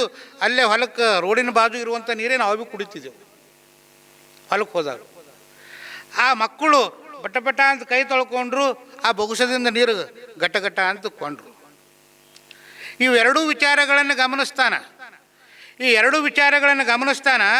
ಇವ್ರು ಹೀಗೆ ನೀರು ಕೊಂಡ್ರಲ್ಲ ಅಂತ ತಿಳ್ಕೊಂಡು ಅವನ ಮೇಲೆ ದೊಡ್ಡ ಪರಿಣಾಮವಾಗ್ತದೆ. ನಾ ಬದುಕಂದ್ರೆ ಹೆಂಗೆ ತಿಳ್ಕೊಂಡಿನಿ ಅಂದ್ರೆ, ಐಷಾರಾಮ್ಯವಾಗಿ ಬದುಕು ಅಂತ ತಿಳ್ಕೊಂಡಿದ್ದ. ಬೇಡಿದ್ದೆಲ್ಲ ಬರಲಿದ್ದಾಗೆ ನನಗೆ ಭಾಳ ದೊಡ್ಡವರು ಅಂತಾರ ಅಂತ ತಿಳ್ಕೊಂಡಿದ್ದ. ಆಯಿತು, ಸರಳ ಮತ್ತು ಸಹಜವಾಗಿರುವಂಥ ಬದುಕು ಹೀಗೂ ಇರ್ತದ ಅಂತ ಅವನಿಗೆ ಗೊತ್ತಾಗಿದ್ದು ಆವಾಗಲೇ. ಅವ ಮುಂದೆ ಏನಾಗ್ತಾನ ಅಂದ್ರೆ, ಇವತ್ತು ನಾವು ನಿಜಗುಣ ಶಿವಯೋಗಿ ಅಂತ ನಾವು ಅಂತೀವಲ್ಲ, ಅವ್ರು ಯಾರೂ ಅಲ್ಲ, ನಮ್ಮನ್ನು ಈ ನಾಡಿನ ಬೆಳಕಾಗಿರುವಂಥ ನಿಜಗುಣ ಶಿವಯೋಗಿಗಳೇ ಆ ಮಹಾತ್ಮರು ಅನ್ನೋದನ್ನು ತಿಳ್ಕೊಳ್ಬೇಕು. ಕೈವಲ್ಯ ಪದ್ಧತಿ ಬರ್ದಾರಲ್ಲ, ನಿಜಗುಣ ಶಿವಯೋಗಿಗಳು ಅವ್ರು ಹಾಗಿದ್ದವರು ಹೀಗಾದರು. ಮುಕ್ತಿ ಪಥವನ್ನು ತೋರಿಸುವಂಥ ಮಾರ್ಗಕ್ಕೆ ಹೋದರು, ಭಕ್ತಿ ಪಥವನ್ನು ನುಡಿಯುವಂಥ ಮಾರ್ಗಕ್ಕೆ ಹೋದರು. ಆ ಮಾರ್ಗವನ್ನು ನಾವು ಅನುಸರಿಸಿದಾಗ ನಾವು ನೋಡ್ರಿ, ನಮಗೇನೂ ಇಡಂಗಿಲ್ಲ, 6-3 ನಮಗಿರ್ತದೆ. ಇದು ಶತಸಿದ್ಧದ. ಆದ್ರೆ ಇರುವಂಥ ಜೀವನದೊಳಗೆ ಭಾಳ ಚೆಂದಾಗಿ ಬದುಕಬೇಕು ಅನ್ನುವಂಥದ್ದನ್ನು ನಾವು ತಿಳ್ಕೊಳ್ಬೇಕು. ಒಬ್ಬ ಶಾಲೆಯಾಗ ಮಕ್ಕಳು ಕೇಳ್ತಾರೆ, ಒಬ್ಬ ಶಿಕ್ಷಕ ಕೇಳ್ತಾನೆ, ಅಲ್ರಪ್ಪ ಏನು ಕಬ್ಬಿಣ ಶ್ರೇಷ್ಠನ ಏನು ಬೆಳ್ಳಿ ಶ್ರೇಷ್ಠ ಅಂತ ಕೇಳ್ತಾನೆ. ಯಾವ ಶ್ರೇಷ್ಠ? ನಾವು ಸಹಜ ನಮ್ಮ ಬಾಯಿಗೆ ಬರೋದು ಯಾವುದು? ಬೆಳ್ಳಿನೇ. ಆದ್ರೆ ಎಲ್ಲರೂ ಬೆಳ್ಳಿ ಗುರುಗಳೇ, ಇದು ಸಣ್ಣ ವಿಷಯದ ನಿಮ್ಗೆ ಗೊತ್ತಾಗಲ್ಲೇನೋ ಅಂತ ಕೇಳ್ತಾರೆ. ಆಗ ಹಿಂದೆ ಮೂಲೆಯಾಗ ಒಂದು ಹುಡುಗ ಕುಂತಿದ್ದಿರ್ತದ, ಅವನಿಗೆ ಕೇಳ್ತಾರೆ, ಯಾಕೋಪ್ಪ ಬಾಯಿ ಇಲ್ಲಿ ಅಂತ ಕರೀತಾರೆ. ಅವನಿಗೆ ಕರೀತಾರೆ. ಎಲ್ಲ ಇಡೀ ಕ್ಲಾಸಾಗಿರುವಂಥ ಎಲ್ಲ ಮಕ್ಕಳು ಬೆಳ್ಳಿ ಶ್ರೇಷ್ಠ ಅಂತ ಹೇಳಿದ್ರು, ನೀ ಯಾಕೆ ಸುಮ್ಮ ಕುಂತಿದಿ, ನೀ ಯಾಕೆ ಸುಮ್ಮ ಕುಂತಿದಿ ಅಂದ್ರೆ ಅಲ್ಲೇನದು ಅಂತ ಕೇಳ್ತಾರೆ. ಆಗ ಮಗು ಹೇಳ್ತದ, ಗುರುಗಳೇ ಅವ್ರು ಹೇಳೋದು ವಾಸ್ತವಿಕವಾಗಿ ಭೌತಿಕವಾಗಿ ಸತ್ಯ ಇರ್ಬೋದು, ಇಲ್ಲ ಅಂತ ನಾ ಅನ್ನಂಗಿಲ್ಲ. ಆದರೆ ನನಗೊಂತೇನು ತಿಳಿತದ ಅಂದ್ರೆ, ಈ ಕಬ್ಬಿಣ ಇರುವಂಥದ್ದಕ್ಕೆ ಪರುಷಮಣಿಯನ್ನು ಸ್ಪರ್ಶ ಮಾಡಿದ್ರೆ ಅದು ಬಂಗಾರ ಆಗಲ್ಲೇನು ಗುರುಗಳೇ ಅಂತ ಕೇಳ್ತದೆ ಮಗು. ಎಷ್ಟು ಚಂದ ನೋಡ್ರಿ. ಪರುಷಮಣಿ ಕಬ್ಬಿಣಕ್ಕೆ ಹಚ್ಚಿದ್ರೆ ಅದು ಬಂಗಾರ ಆಗ್ತದೆ, ಬೆಳ್ಳಿಕ್ಕಿಂತ ಶ್ರೇಷ್ಠ ಯಾವುದಾಗ್ತದೆ? ಬಂಗಾರ ಇರ್ತದೆ. ಅದಕ್ಕೆ ಈ ನರಲೋಕದಲ್ಲಿ ಅನಾಥವಾಗಿ ಬದುಕುವಂಥ ನಮ್ಗೆ ಗುರುವಿನ ಸ್ಪರ್ಶ ಆಯಿತು ಅಂದ್ರೆ ನಾವು ಗುರುಮುಟ್ಟಿ ಗುರುವಾಗ್ತೀವಿ ಅನ್ನುವಂಥ ಮಾತನ್ನು ಆ ಗುರುಗಳು ಹೇಳ್ತಾರೆ. ಅದಕ್ಕೆ ಅವರು ಒಂದು ಹೇಳ್ತಾರೆ, ಮೊಸರು ಕಡಿಯಲು ಬೆಣ್ಣೆ ಎಸೆದು ತೋರುವ ತೆರದಿ ಹಸನಪ್ಪ ಗುರುವನ್ನೇ ದಶದಿ ಮುಕ್ತ ವಿಷ ವಾಗದಿಹನೆ. ಯಾವ ರೀತಿ ಹೆಂಗೆ ಮೊಸರು ಹೊಸದ್ರೆ ಬೆಣ್ಣೆ ಬರ್ತದ ಅಂತ ಹೇಳ್ತೀವೋ, ಅದೇ ರೀತಿ ಒಳಗೆ ನಮ್ಮ ಅಂತರಂಗ ಪರಿಶುದ್ಧ ಮಾಡಿ ನಮ್ಮನ್ನು ಸನ್ಮಾರ್ಗಕ್ಕೆ ಕೊಯ್ಯುವಂಥವ ಗುರು ಆಗಿರ್ತಾನ. ಇದು ಸರ್ವಜ್ಞ ಹೇಳೋದು. ಸರ್ವಜ್ಞ ಹೇಳೋದು ನಾವು ಮಾಡಬೇಕಾಗಿರೋದೇನು ಅಂದರೆ, ನಾವು ಗುರು ಹ್ಯಾಂಗೆ ಆಯ್ಕೆ ಮಾಡ್ಕೊಳ್ಬೇಕು ಅನ್ನೋದನ್ನು ನಿನ್ನ ನೋಡಿ. ಒಂದು ತಂದೆ ತಾಯಿ ಬಂಧು ಬಳಗ ಹೆಂಡಿರು ಮಕ್ಕಳು, ಇದು ಶರಣರು ಹೇಳಿದ್ರಿ, ನಾವು ಹೇಳಿದ್ದಲ್ಲ. ಈ ವಚನಗಳು ಓದಿದಾಗ ನಾವು ಬೇರೆ ಏನೂ ಹತ್ತಂಗೆ ಇಲ್ಲ. ತಂದೆ ತಾಯಿ ಬಂಧು ಬಳಗ ಹೆಂಡಿರು ಮಕ್ಕಳು ತೊತ್ತು ಬಂಟರುಗಳಿಗೆ ಒಬ್ಬನೇ ಗುರು. ಒಂದು ಕುಟುಂಬಕ್ಕೆ ಒಬ್ಬನೇ ಗುರು ಇರಬೇಕು ಅಂತ. ಒಂದೇ ದೀಕ್ಷೆಯಾದಡೆ ಅತ್ಯಂತ ಉತ್ತಮ ನೋಡ, ಭಾಳ ಚಂದದು ಅಂತ. ಇಲ್ಲದಿಲ್ಲ ಬಹುಮುಖ ಗುರು ಬಹುಮುಖದ ದೀಕ್ಷೆಯಾದಡೆ ಅಘೋರ ನರಕ ತಪ್ಪದು ಅಖಂಡೇಶ್ವರ. ನಮ್ಮ ಗುರು ಮನ್ಯಾಗ ಇರ್ಲಾಕ 4 ಮಂದಿ ಇರ್ತೀವಿ, 4 ಮಂದಿ ಒಬ್ಬೊಬ್ಬ ಗುರು ಇದ್ದ ಅಂದ್ರೆ ಆ ಗುರು ಹಂಗೆ ಹೇಳ್ತಾನೆ, ಈ ಗುರು ಹಿಂಗೆ ಹೇಳ್ತಾನೆ. ಈ ಬಸವಣ್ಣನ ನಮ್ಮವ್ರು ಏನು ಹೇಳ್ತಾರೆ? ನೀವು ಏಕೋನಿಷ್ಠವಾಗಿರು, ಸನ್ಮಾರ್ಗಕ್ಕೆ ನಡಿ ಅಂತ ಹೇಳ್ತಾರೆ. ಇನ್ನೊಬ್ಬ ಗುರು ಇರ್ತಾನೆ, ನೀ ಗಾಂಜಾ ಸೇದ್ರೆ ನೀನು ಭಗವಂತ ಕಾಣ್ತಾನ ಅನ್ನೋರು ಇರ್ತಾರೆ. ಇಲ್ಲ ಅಂತಲ್ಲ, ಹೌದಲ್ರಿ? ಅದು ನಾವು ಗಾಂಜಾ ಸೇದ್ ಕೂತ ಹೋಗಾರೆ ಇಲ್ಲ. ನೀ ಪಲಂಗ್ಪೆ ಅಂಡ ಅಂತ ಹೇಳೋರು ಇರ್ತಾರೆ, ಮಟ್ಕದ ನಂಬರ್ ಹೇಳೋರು. ಹಂಗಂದ್ರೆ ಏನು ರೀ? ಪಲಂಗ್ಪೆ ಅಂಡ ಅಂತ. ಪಲಂಗ್ಪೆ ಅಂಡ ಅಂದ್ರೆ 4 ಅಂತದ್ದು. ಈ ರೀತಿಯಾಗಿ ಹೇಳೋರು ಇರ್ತಾರೆ. ನಮ್ಮ ಜೀವನ ಚಂಚಲ ಮಾಡುವಂಥವ್ರು ಇರ್ತಾರ, ಸದ್ಗುಣಗೊಳಿಸುವಂಥವ್ರು ಇರ್ತಾರ. ಅದಕ್ಕೆ ಒಂದು ಮನೆಯೊಳಗೆ ಒಬ್ಬರೇ ದೀಕ್ಷಾ ಗುರುಗಳಾಗಿರ್ಬೇಕು. ಅದಕ್ಕೆ ನನಗೊಂದು ಏನು ಅನ್ನಿಸ್ತದ ಅಂದ್ರೆ, ಇಲ್ಲೆಲ್ಲ ತಾಯಿಂದ್ರೆ ಬಂದಿರಿ, ಅಣ್ಣನ ಬೆಳಗೋದವ್ರು ಇದ್ರಿ, ನಿಮಗೆ ಕೈ ಮುಗಿದು ಕೇಳ್ಕೊತೀವಿ, ನಿಮ್ಮ ಪಾದಕ್ಕೆ ಕಣಿ ಮಾಡಿ ಕೇಳ್ಕೊತೀವಿ. ನಾವು ಪ್ರವಚನ ಹೇಳಿ ಪತ್ರುಳಿಗೆ ಹಾರಿಸಿ ಹೋಗೋದಲ್ಲ. ಶಾಂಡ ವಿಚಾರ ಹೇಳ್ತೀವಿ, ಮನೆಗೆ ಹೋಗ್ತೀವಿ, ನೀವು ಮನೆಗೆ ಹೋಗ್ತೀರಿ. ಆದ್ರೆ ನಮ್ಮ ಮಕ್ಕಳು ಕೊಳ್ಳಾಗ ಲಿಂಗ ಹಾಕಿದ್ರೆ ದಿನ ಎದ್ದು ಕಮಸೆ ಕಮ್ ಕೈದ ಹಿಡ್ಕೊಂಡು ಪೂಜಾರ ಮಾಡ್ತಾವೆ. ಮಾಡಲಿಲ್ಲ ಕೊಳ್ಳಗಾರ ಇರ್ತದೆ. ಒಂದು ಅಡದ ದುಕಾನಕ್ಕೆ ಹೋದಿವಿ ಅಂತಂದ್ರೆ 10 ರೂಪಾಯಿ ಒಂದು ಚೀಲರಿ ಮಾಲಕ್ರಿ ಅಂತ ಹೇಳ್ತಾನವ. ಒಳಗೆ ಯಾನವ ಅಂತ ಕೇಳಂಗಿಲ್ಲವ. ಗೋಜಿರ ಇರ್ಬೋದು, ಕಳ್ಳರ ಇರ್ಬೋದು, ಕಡ್ಡಿರ ಇರ್ಬೋದು, ಸೋಯರ ಇರ್ಬೋದು. ಒಂದು ಚೀಲ ಹಾಕಿದ್ರೆ 10 ರೂಪಾಯಿ ಕೊಡ್ತೀವಿ. ಹಂಗೆ ಪರಮಾತ್ಮನು ಎಣಿಸ್ತಾನಂತ. ನಮ್ಮ ಕೊಳ್ಳಾಗ ಲಿಂಗ ಇದ್ರೆ ಪರಮಾತ್ಮ ಕೊಡೋ ಬೇರೆನೇ ಇರ್ತಾನ. ಅದಕ್ಕೆ ಈ ಸಮಾಪ್ತಿ ಏನು ಮಾಡ್ತೀರಿ, ಈ ಸಮಾಪ್ತಿ ಮಾಡಿನಾಗ ನನಗೆ ಈ ಕಮ್ಮಲನಗರ ಅಂತ ದೊಡ್ಡ ಊರಾಗ ಚನ್ನಬಸವ ಪಟ್ಟದೇವರು ಇಲ್ಲಿ ನಡೆದಾಡಿರುವಂಥ ಈ ಭೂಮಿಯೊಳಗೆ ಪ್ರತಿ ವರ್ಷ ನೀವೆಲ್ಲ ದೀಕ್ಷೆ ತಗೋತಾನೆ ಬಂದಿರಿ, ದೀಕ್ಷೆ ಕೊಡಿಸ್ತಾನೆ ಬಂದಿರಿ. ಯಾವ ರೀತಿಯಾಗಿ ನಮ್ಮ ಮಕ್ಕಳನ್ನ ಮದುವೆ ಇದ್ದಾಗ ಯಾಕ ಅಲ್ಲಿ ಗಾಡಿ ನಿಂತದ, ತಂಗಿ ಇಲ್ಲಿ ಗಾಡಿ ನಿಂತದ, ಎಣ್ಣ ರೂಢಿ ಗಾಡಿ ನಿಂತದ ಬರ್ರ ಅಂತ ಕರಿತೀವಲ್ಲ, ಹಂಗೆ ನಾವು ಮನೆಗೆ ಹೋಗಿ ಯಾರು ದೀಕ್ಷೆ ಆಗಿಲ್ಲ ಆ ಪುಣ್ಯ ನಿಮಗೆ ಮುಟ್ತದ. ಇದೇ ಶರಣರ ಚಿಂತನೆ, ಇದೇ ಶರಣ ಸಂಸ್ಕಾರ, ಇದೇ ಶರಣ ಜೀವನ. ಒಂದು ಕುಟುಂಬ ನಿಮ್ಮಿಂದ ಒಳ್ಳೇದಾಯಿತು ಅಂದ್ರೆ ಅವ್ರು ಕೊನೆ ತನಕ ಈ ಯಾಕೆ ಬಂದನ ದೀಕ್ಷೆ ಕೊಡೋದಳು ನಾವು ಭಾಳ ಚಂದ ಇದ್ದೇರಿ ಅಂದ್ರೆ ನೀನು ಹೊಟ್ಟೆ ತಣ್ಣಗಾಗಲಿ ಯಾಕ ಅಂದಳು ಅಂದ್ರೆ ನಿಮ್ಮ ಬದುಕು ನಮ್ಮ ಬದುಕು ಹೊಸನ ಆಗ್ತದೆ. ಅದಕ್ಕೆ ನೀವು ದೀಕ್ಷಾ ಎಷ್ಟು ಹೆಚ್ಚಿಗೆ ಕೊಡಿಸ್ತೀರಿ ಅಷ್ಟು ಈ ಪ್ರವಚನ ನಿಮ್ಮ ತೋಡೇರ ವಿಚಾರಗಳು ಶರಣರ ವಿಚಾರ ತಿಳಿದವ ಅಂತ ಅನ್ನಿಸ್ತದೆ. ಅದಕ್ಕೆ ನಾವು ಮಾಡಬೇಕಾಗಿರುವಂಥದ್ದೇನು ಅಂದ್ರೆ ಒಂದೇ ಗುರುವಿನಡೆ ನಾವು ದೀಕ್ಷೆಯನ್ನು ಪಡ್ಕೊಳ್ಬೇಕು ಅನ್ನುವಂಥದ್ದನ್ನು ಹೇಳ್ತಾರೆ. ಕೊನೆಯ ಒಂದು ಮಾತನ್ನು ಹೇಳ್ತೇನೆ. ಬೀಜದಿಂದ ಹುಟ್ಟಿದ ವೃಕ್ಷವು ಬೀಜವ ಹೋಲುವಂತೆ. ನಾವು ಬೇರೆ ಬೀಜ ಹಾಕಿ ಬೇವಿನ ಗಿಡ ಹಚ್ಚಿ ನಾವು ನೀರು ಎರೆದ್ರೆ ಅದು ಸಿಹಿ ಆಯ್ತದೇನು? ಆಗೋದಿಲ್ಲ. ಅದಕ್ಕೆ ಈ ಬೀಜದಿಂದ ಹುಟ್ಟಿದ ವೃಕ್ಷವು ಬೀಜವ ಹೋಲುವಂತೆ ತಂದೆಯಿಂದ ಹುಟ್ಟಿದ ಮಕ್ಕಳು ತಾಯಿಯಿಂದ ಹುಟ್ಟಿದ ಮಕ್ಕಳು ತಾಯಿಯನ್ನೇ ಹೋಲುವಂತೆ. ಈ ಮುಂದೆ ಹೇಳ್ತಾರೆ ಹಾಗೆ, ಗುರುವಿನಿಂದ ಹುಟ್ಟಿದ ಶಿಷ್ಯ ಗುರು ರೂಪವಲ್ಲದೆ ಬೇರೊಂದು ರೂಪವಲ್ಲವಯ್ಯ ಖಂಡೇಶ್ವರ. ಎಲ್ಲಿ ಗುರುವಿನ ಹಸ್ತಮಸ್ತಕ ಸಂಯೋಗ ಆಗ್ತದೋ, ಗುರುವಿನ ಅಂತಃಕರಣ ಇರ್ತದೋ, ಗುರುವಿನ ಆಶೀರ್ವಾದ ಇರ್ತದೋ, ಅವರೆಲ್ಲರೂ ಹೆಂಗಿರ್ತಾರ ಅಂದರೆ ಅವ್ರ ಬದುಕು ಹೊಸನ ಆಗ್ತದೆ, ಅವ್ರ ಬದುಕು ಪಾವನ ಆಗ್ತದೆ, ಆ ಬದುಕು ಭಾಳ ಹರ್ಷದಾಯಕವಾಗಿರ್ತದೆ ಅನ್ನುವಂಥದ್ದನ್ನು. ಇನ್ನು ಒಂದು ಹಕ್ಕಿ, ಇದು ಕೊನೆ ದೃಷ್ಟ ಅಂತ ಹೇಳ್ತೀನಿ. ಒಂದು ಹಕ್ಕಿ ಒಂದು ಗಿಡದ ಮೇಲೆ ಕೂಡ್ತದೆ. ಒಂದು ಹಕ್ಕಿ ಗಿಡದ ಮೇಲೆ ಕುಂತಾಗ ಆ ಮನುಷ್ಯ ಈಗ ನೋಡಿ, ನಮ್ಮ ಮನ್ಯಾಗ ನಾವು ಸಣ್ಣಗಿದ್ದಾಗ ಗುಬ್ಬಿಗಳು ನಾವು 2 ದಿನ ಚೂ ಮಾಡ್ಕೋತಾ ಬರ್ತಿದ್ವು. ಈಗ ಇವೆಲ್ಲ ಮೊಬೈಲ್ಗಳದಿಂದ ಅವೆಲ್ಲ ಸತ್ತು ಹೋಗ್ಲತ್ತವು. ಆಗ ಸುಮ್ಮನೆ ನಮ್ಮ ಮನೆ ಮೇಲೆ ಒಂದು ಸಣ್ಣ ಗಿಡ ಇರ್ತದ, ಮೇಲೆ ಕಾಗೆ ಕುಂತು ಕಾ ಹೊಲತ್ರ ಒಂದು ಕಲ್ಲು ತೊಗೊಂಡು ಹೊಡಿತೀವಿ ಹಿಂಗೆ. ಅದಕ್ಕೆ ನಾವೇನು ಅನ್ನ ಹಾಕೋರಲ್ಲ, ನೀರು ಹಾಕೋರಲ್ಲ, ನಾವು ಏನೂ ಮಾಡೋರಲ್ಲ.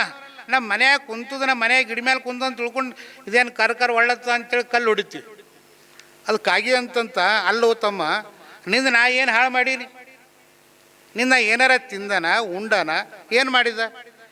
ಈ ಮರ ಅಲ್ಲ, ಇದಕ್ಕ ದೊಡ್ಡ ಮರಗಳನ್ನು ಸಿಗ್ತಾವ, ಇಂಥ ದೊಡ್ಡ ವಿಚಾರಗಳು ಬರ್ತಾವ. ಈ ಮರ ತಗೊಂಡು ನನಗೇನು ಮಾಡೋದ ಅಂತ ಅಲ್ಲಿಂದ ಅದು ಕಾಗಿ ಹಾರ್ತಂತ. ಹಾರು ಹೋಗೋ ಹೊತ್ತಿಗೆ ಒಂದು ಮಾತು ಹೇಳ್ತದಂತ, ನೋಡು ಜೀವನದೊಳಗೆ ಸಣ್ಣವ್ರು ಬರಲಿ ಕುಂತಿ ನಿನ್ನ ಬರೋ ಸಣ್ಣ ವಿಚಾರ ಇರ್ತಾವ, ನೀ ನನಗೆ ಕಲ್ಲು ಹೊಡೆದಿಯಲ್ಲ ನಾ ಎತ್ತರಕ್ಕೆ ಹಾರ್ತೀನಿ ಅಂತ ಹೇಳ್ತಂತ. ನೀ ಕಲ್ಲು ಹೊಡಿತಿದ್ದಿಲ್ಲ ಅಂದರೆ ಆ ನಿನ್ನ ಮನೆಯಾಗ ಗಿಡ ಮೇಲೆ ಕೂಡ್ತಿದ್ದ, ನೀ ಕಲ್ಲು ಹೊಡೆದಿದ್ದಕ್ಕೆ ಭಾಳ ದೊಡ್ಡ ಆಲದ ಮರದ ಮೇಲೆ ನಾ ಕೂಡ್ತಾ ಇದ್ದೀನಿ, ನೀ ಅಲ್ಲೇ ನೋಡಿ ನೀನು ನಗ್ತಾ ಇರು ಅಂತ ಹೇಳ್ತಂತ. ನಮ್ಮ ವಿಚಾರಗಳು ಹೆಂಗೆ ಆಗಬೇಕು ಅಂದ್ರೆ ಆಲದ ಮರದ ವಿಚಾರಗಳಾದಂಗೆ ಆಗಬೇಕು. ನಮ್ಮ ಹೃದಯ ಹೆಂಗೆ ಆಗಬೇಕು ಅಂದರೆ ನಾವು ಶರಣರ ವಿಚಾರಗಳನ್ನು ಗರ್ಭೀಕರಿಸ್ಕೊಂಡು ಹಾಸ್ಕೊಂಡು ಹೊದ್ದುಕೊಂಡು ಬದುಕುವಂಥ ಚಿಂತನೆಯೊಳಗೆ ನಾ ಇರಬೇಕು. ಶರಣರ ಹಾಸಿಕೊಂಡು, ಶರಣರ ಹೊದ್ದುಕೊಂಡು, ಶರಣರ ತೊದ್ದುಕೊಂಡು ಅಂತ ಹೇಳ್ತೀವಲ್ಲ, ಆನು ಬಸವ ಎನ್ನುತ್ತಿರ್ದೇನಯ್ಯ ಅಂತ ಹೇಳ್ತೀವಿ ಅವ್ರ ಚಿತ್ತಗರ್ಭದಲ್ಲಿ ಕುಳಿತು. ಹಂಗೆ ಶರಣರ ಬದುಕನ್ನು ನಮ್ಮ ಜೀವನದಲ್ಲಿ ಅಳವಡಿಸ್ಕೊಂಡು, ಶರಣರ ವಿಚಾರಧಾರೆಗಳನ್ನು ನನ್ನ ಬದುಕಿನ ಅಳವಡಿಸ್ಕೊಂಡು, ಮೇದಾರ ಕೇತಯ್ಯ ಅನ್ನುವಂಥ ಶರಣ ಆಗೋಗ್ಯಾನ. ಅವನು ಬಿದಿರು ಕೆಲಸ ಮಾಡ್ತಿದ್ದ. ಇವತ್ತು 15 ನಿಮಿಷ ಹೆಚ್ಚಿಗೆ ಹೇಳಬೇಕು ಅಂತ ಹೇಳ್ಯಾರ ಶರಣರು. 6:20ಕ್ಕೆ ಚಾಲೂ ಮಾಡೀವಿ, 7:20ಕ್ಕೆ ಮುಗಿಸ್ರಿ ಅಂತ ಮೊದಲೇ ಅವ್ರು ವಾರ್ನ್ ಮಾಡ್ಯಾರ. ಆಗಿದೇನ್ರಿ 20 2 ನಿಮಿಷ, ಇನ್ನೂ 1 ನಿಮಿಷ. ಅದಕ್ಕೆ ಮೇದಾರ ಕೇತ ಏನಂತ ಶರಣರು ಈ ನಾಡಿನೊಳಗೆ ಒಂದು ಮಾತನ್ನು ಹೇಳಿ ಮುಗಿಸ್ತೇನೆ ಅವ್ರ ವಿಷಯ. ಅಂದ್ರೆ ಅವರು ಬಿದಿರು ಅಲ್ಲಿಂದ ಬಂದು ಆ ನಾಡಿನಿಂದ ಈ ನಾಡಿ ಬಂದು ಆ ಬಿದಿರು ಕಟ್ಟಿಗೆ ಕಡಿದು ಕಾಯಕ ಮಾಡುವಂಥ ಬುಟ್ಟಿ ಮರ ಮಾಡಿ ಕಾಯಕ ಮಾಡ್ತಾಯಿದ್ರು. ಅವ್ರು ಒಂದು ಸಲ ಆ ಕಾಯಕ ಮಾಡ್ಲಿಕ್ಕೆ ಹೋದಾಗ ಅಲ್ಲಿ ಏನಾಗ್ತದೆ ಅವರಿಗೆ ಅಂದ್ರೆ ಒಂದು ಗಿಡ ಕಡಿಲಿಕ್ಕೆ ಹೋಗ್ತಾರೆ, ಬಿದಿರು ಗಿಡ ಕಡಿಲಿಕ್ಕೆ ಹೋಗ್ತಾರೆ. ಹೋದಾಗ ಅಲ್ಲಿ ಪರಮಾತ್ಮ, ಇದು ಒಂದು ಕಡೆ ಎಲ್ಲಿ ಹರಿಹರೊಳಗೆ ಬರ್ತದೆ ಈ ಮಾತನ್ನು. ಅಲ್ಲಿ ಗಿಡ ಕಡಿಯುವಂಥ ಸಂದರ್ಭದಲ್ಲಿ ಅವರು ಕಾಯಕ ಮಾಡಿ ದಾಸೋಹ ಮಾಡಿಸಿ ತಾವು ಪ್ರಸಾದ ಮಾಡೋರು. ಅದಕ್ಕೆ ಅಲ್ಲಿ ಹೋಗುವಂಥ ಸಂದರ್ಭದೊಳಗೆ ಅಲ್ಲಿ ಗಿಡ ಕಡಿಬೇಕು ಅಂತ ಹೋಗ್ತಾರೆ. ಅಲ್ಲಿ ಗಿಡ ಹಿಂಗೆ ಕಡೆ ಹೊಡಿಬೇಕು ಅಂತಾರೆ. ಅಲ್ಲಿ ಏನಾಗ್ತದೆ ಅಂದ್ರೆ ಬಂಗಾರ ನಾಣ್ಯಗಳು ಉಳಿತಾವಂತ. ಇದು ವೈಭವೀಕರಿಸಿ ಹೇಳುವಂಥದ್ದು. ಅಂದ್ರೆ ಅವ್ರ ಮನಸ್ಸು ಎಂಥದಿತ್ತು ಅಂತ, ಅವ್ರ ಮನಸ್ಸು ಹೆಂಗಿತ್ತು ಅನ್ನುವಂಥದ್ದನ್ನು ಅವ್ರು ಅಂದ್ರಂತ, ಬಂಗಾರ ಹುಳು ಹತ್ತಿ ಭಂಗವಾಗಿದೆ ಬಿದ್ರು ಅಂದ್ರಂತ. ನಾವೆಲ್ಲರ ರೋಡಿನ ಮೇಲೆ 1 ರೂಪಾಯಿ 10 ರೂಪಾಯಿ ಬಿತ್ತು ಅಂದ್ರೆ ನಾವಿಬ್ಬರು ದೋಸ್ತರು ಸಂಗಟ ಹೋಗ್ತೀವಿ. ದೋಸ್ತರು ಹೋಗೋ ಟೈಮಿನಾಗ 10 ರೂಪಾಯಿ ನೋಟ್ ಬಿತ್ತು ಅಂದ್ರೆ ಆ ಕಾಲ ನೋಟಿನ ಮೇಲೆ ಇಡ್ತೀವಿ. ಆ ದೋಸ್ತು ಭೀ ಗೊತ್ತಾಗ್ಬಿಡ್ದು.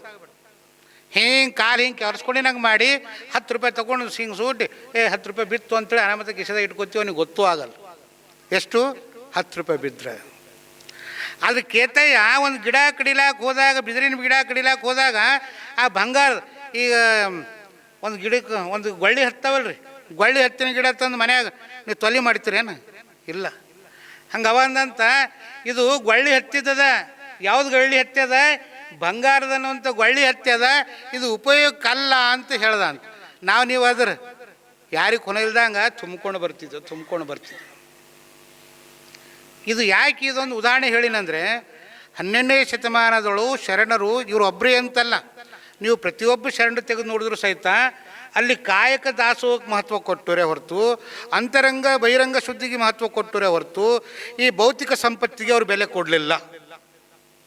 ಅವ್ರು ಬೆಲೆ ಕೊಡಲಿಲ್ಲ ಅಂದರೆ ಬಸವಣ್ಣ ಅಲ್ಲಿ ಎಂಥ ಸಾಮ್ರಾಜ್ಯವನ್ನು ನಿರ್ಮಾಣ ಮಾಡಿದ್ರು ಅನ್ನೋದಕ್ಕೆ ಇದು ಒಂದು ಉದಾಹರಣೆ ಸಾಕಲ್ಲ ನಮ್ಮ ಬದುಕಿಗೆ. ಅಂಥ ಉದಾಹರಣೆಯ ಬದುಕನ್ನು ಕೇವಲ ಹೇಳೋದಾಗಬಾರ್ದು.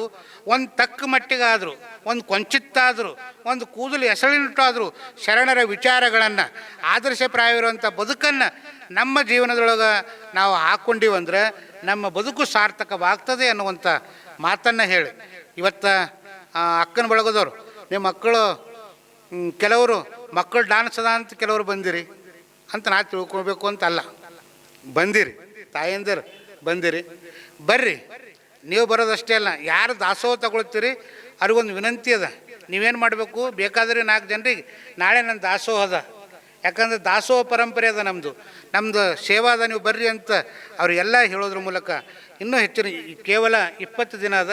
20 ದಿನದೊಳಗೆ ಏನೇನು ಸಾಧ್ಯತೆಗಳವ ನಾವೆಲ್ಲ ಚಿಂತನೆ ಮಂಥನೆ ಮಾಡೋಣ ಅನ್ನುವಂಥ ಮಾತನ್ನು ಹೇಳಿ, ನಾಳೆ ದಿವಸ ಸರಿಯಾಗಿ 6 ಗಂಟೆಯಿಂದ 7 ಗಂಟೆಗೆ ಕಾರ್ಯಕ್ರಮ ಮುಗೀತದೆ. ನಾಳೆ ಲಿಂಗ ನಮಗೆ ಯಾಕೆ ಬೇಕು ಅನ್ನೋದ್ರ ಬಗ್ಗೆ ನಾವೆಲ್ಲ ಚಿಂತನೆ ಮಾಡರಿ. ನಾಳೆ ವಿಷಯ ಲಿಂಗ. ಸರ್ವರಿಗೂ ಶರಣಾರ್ಥಿಗಳು.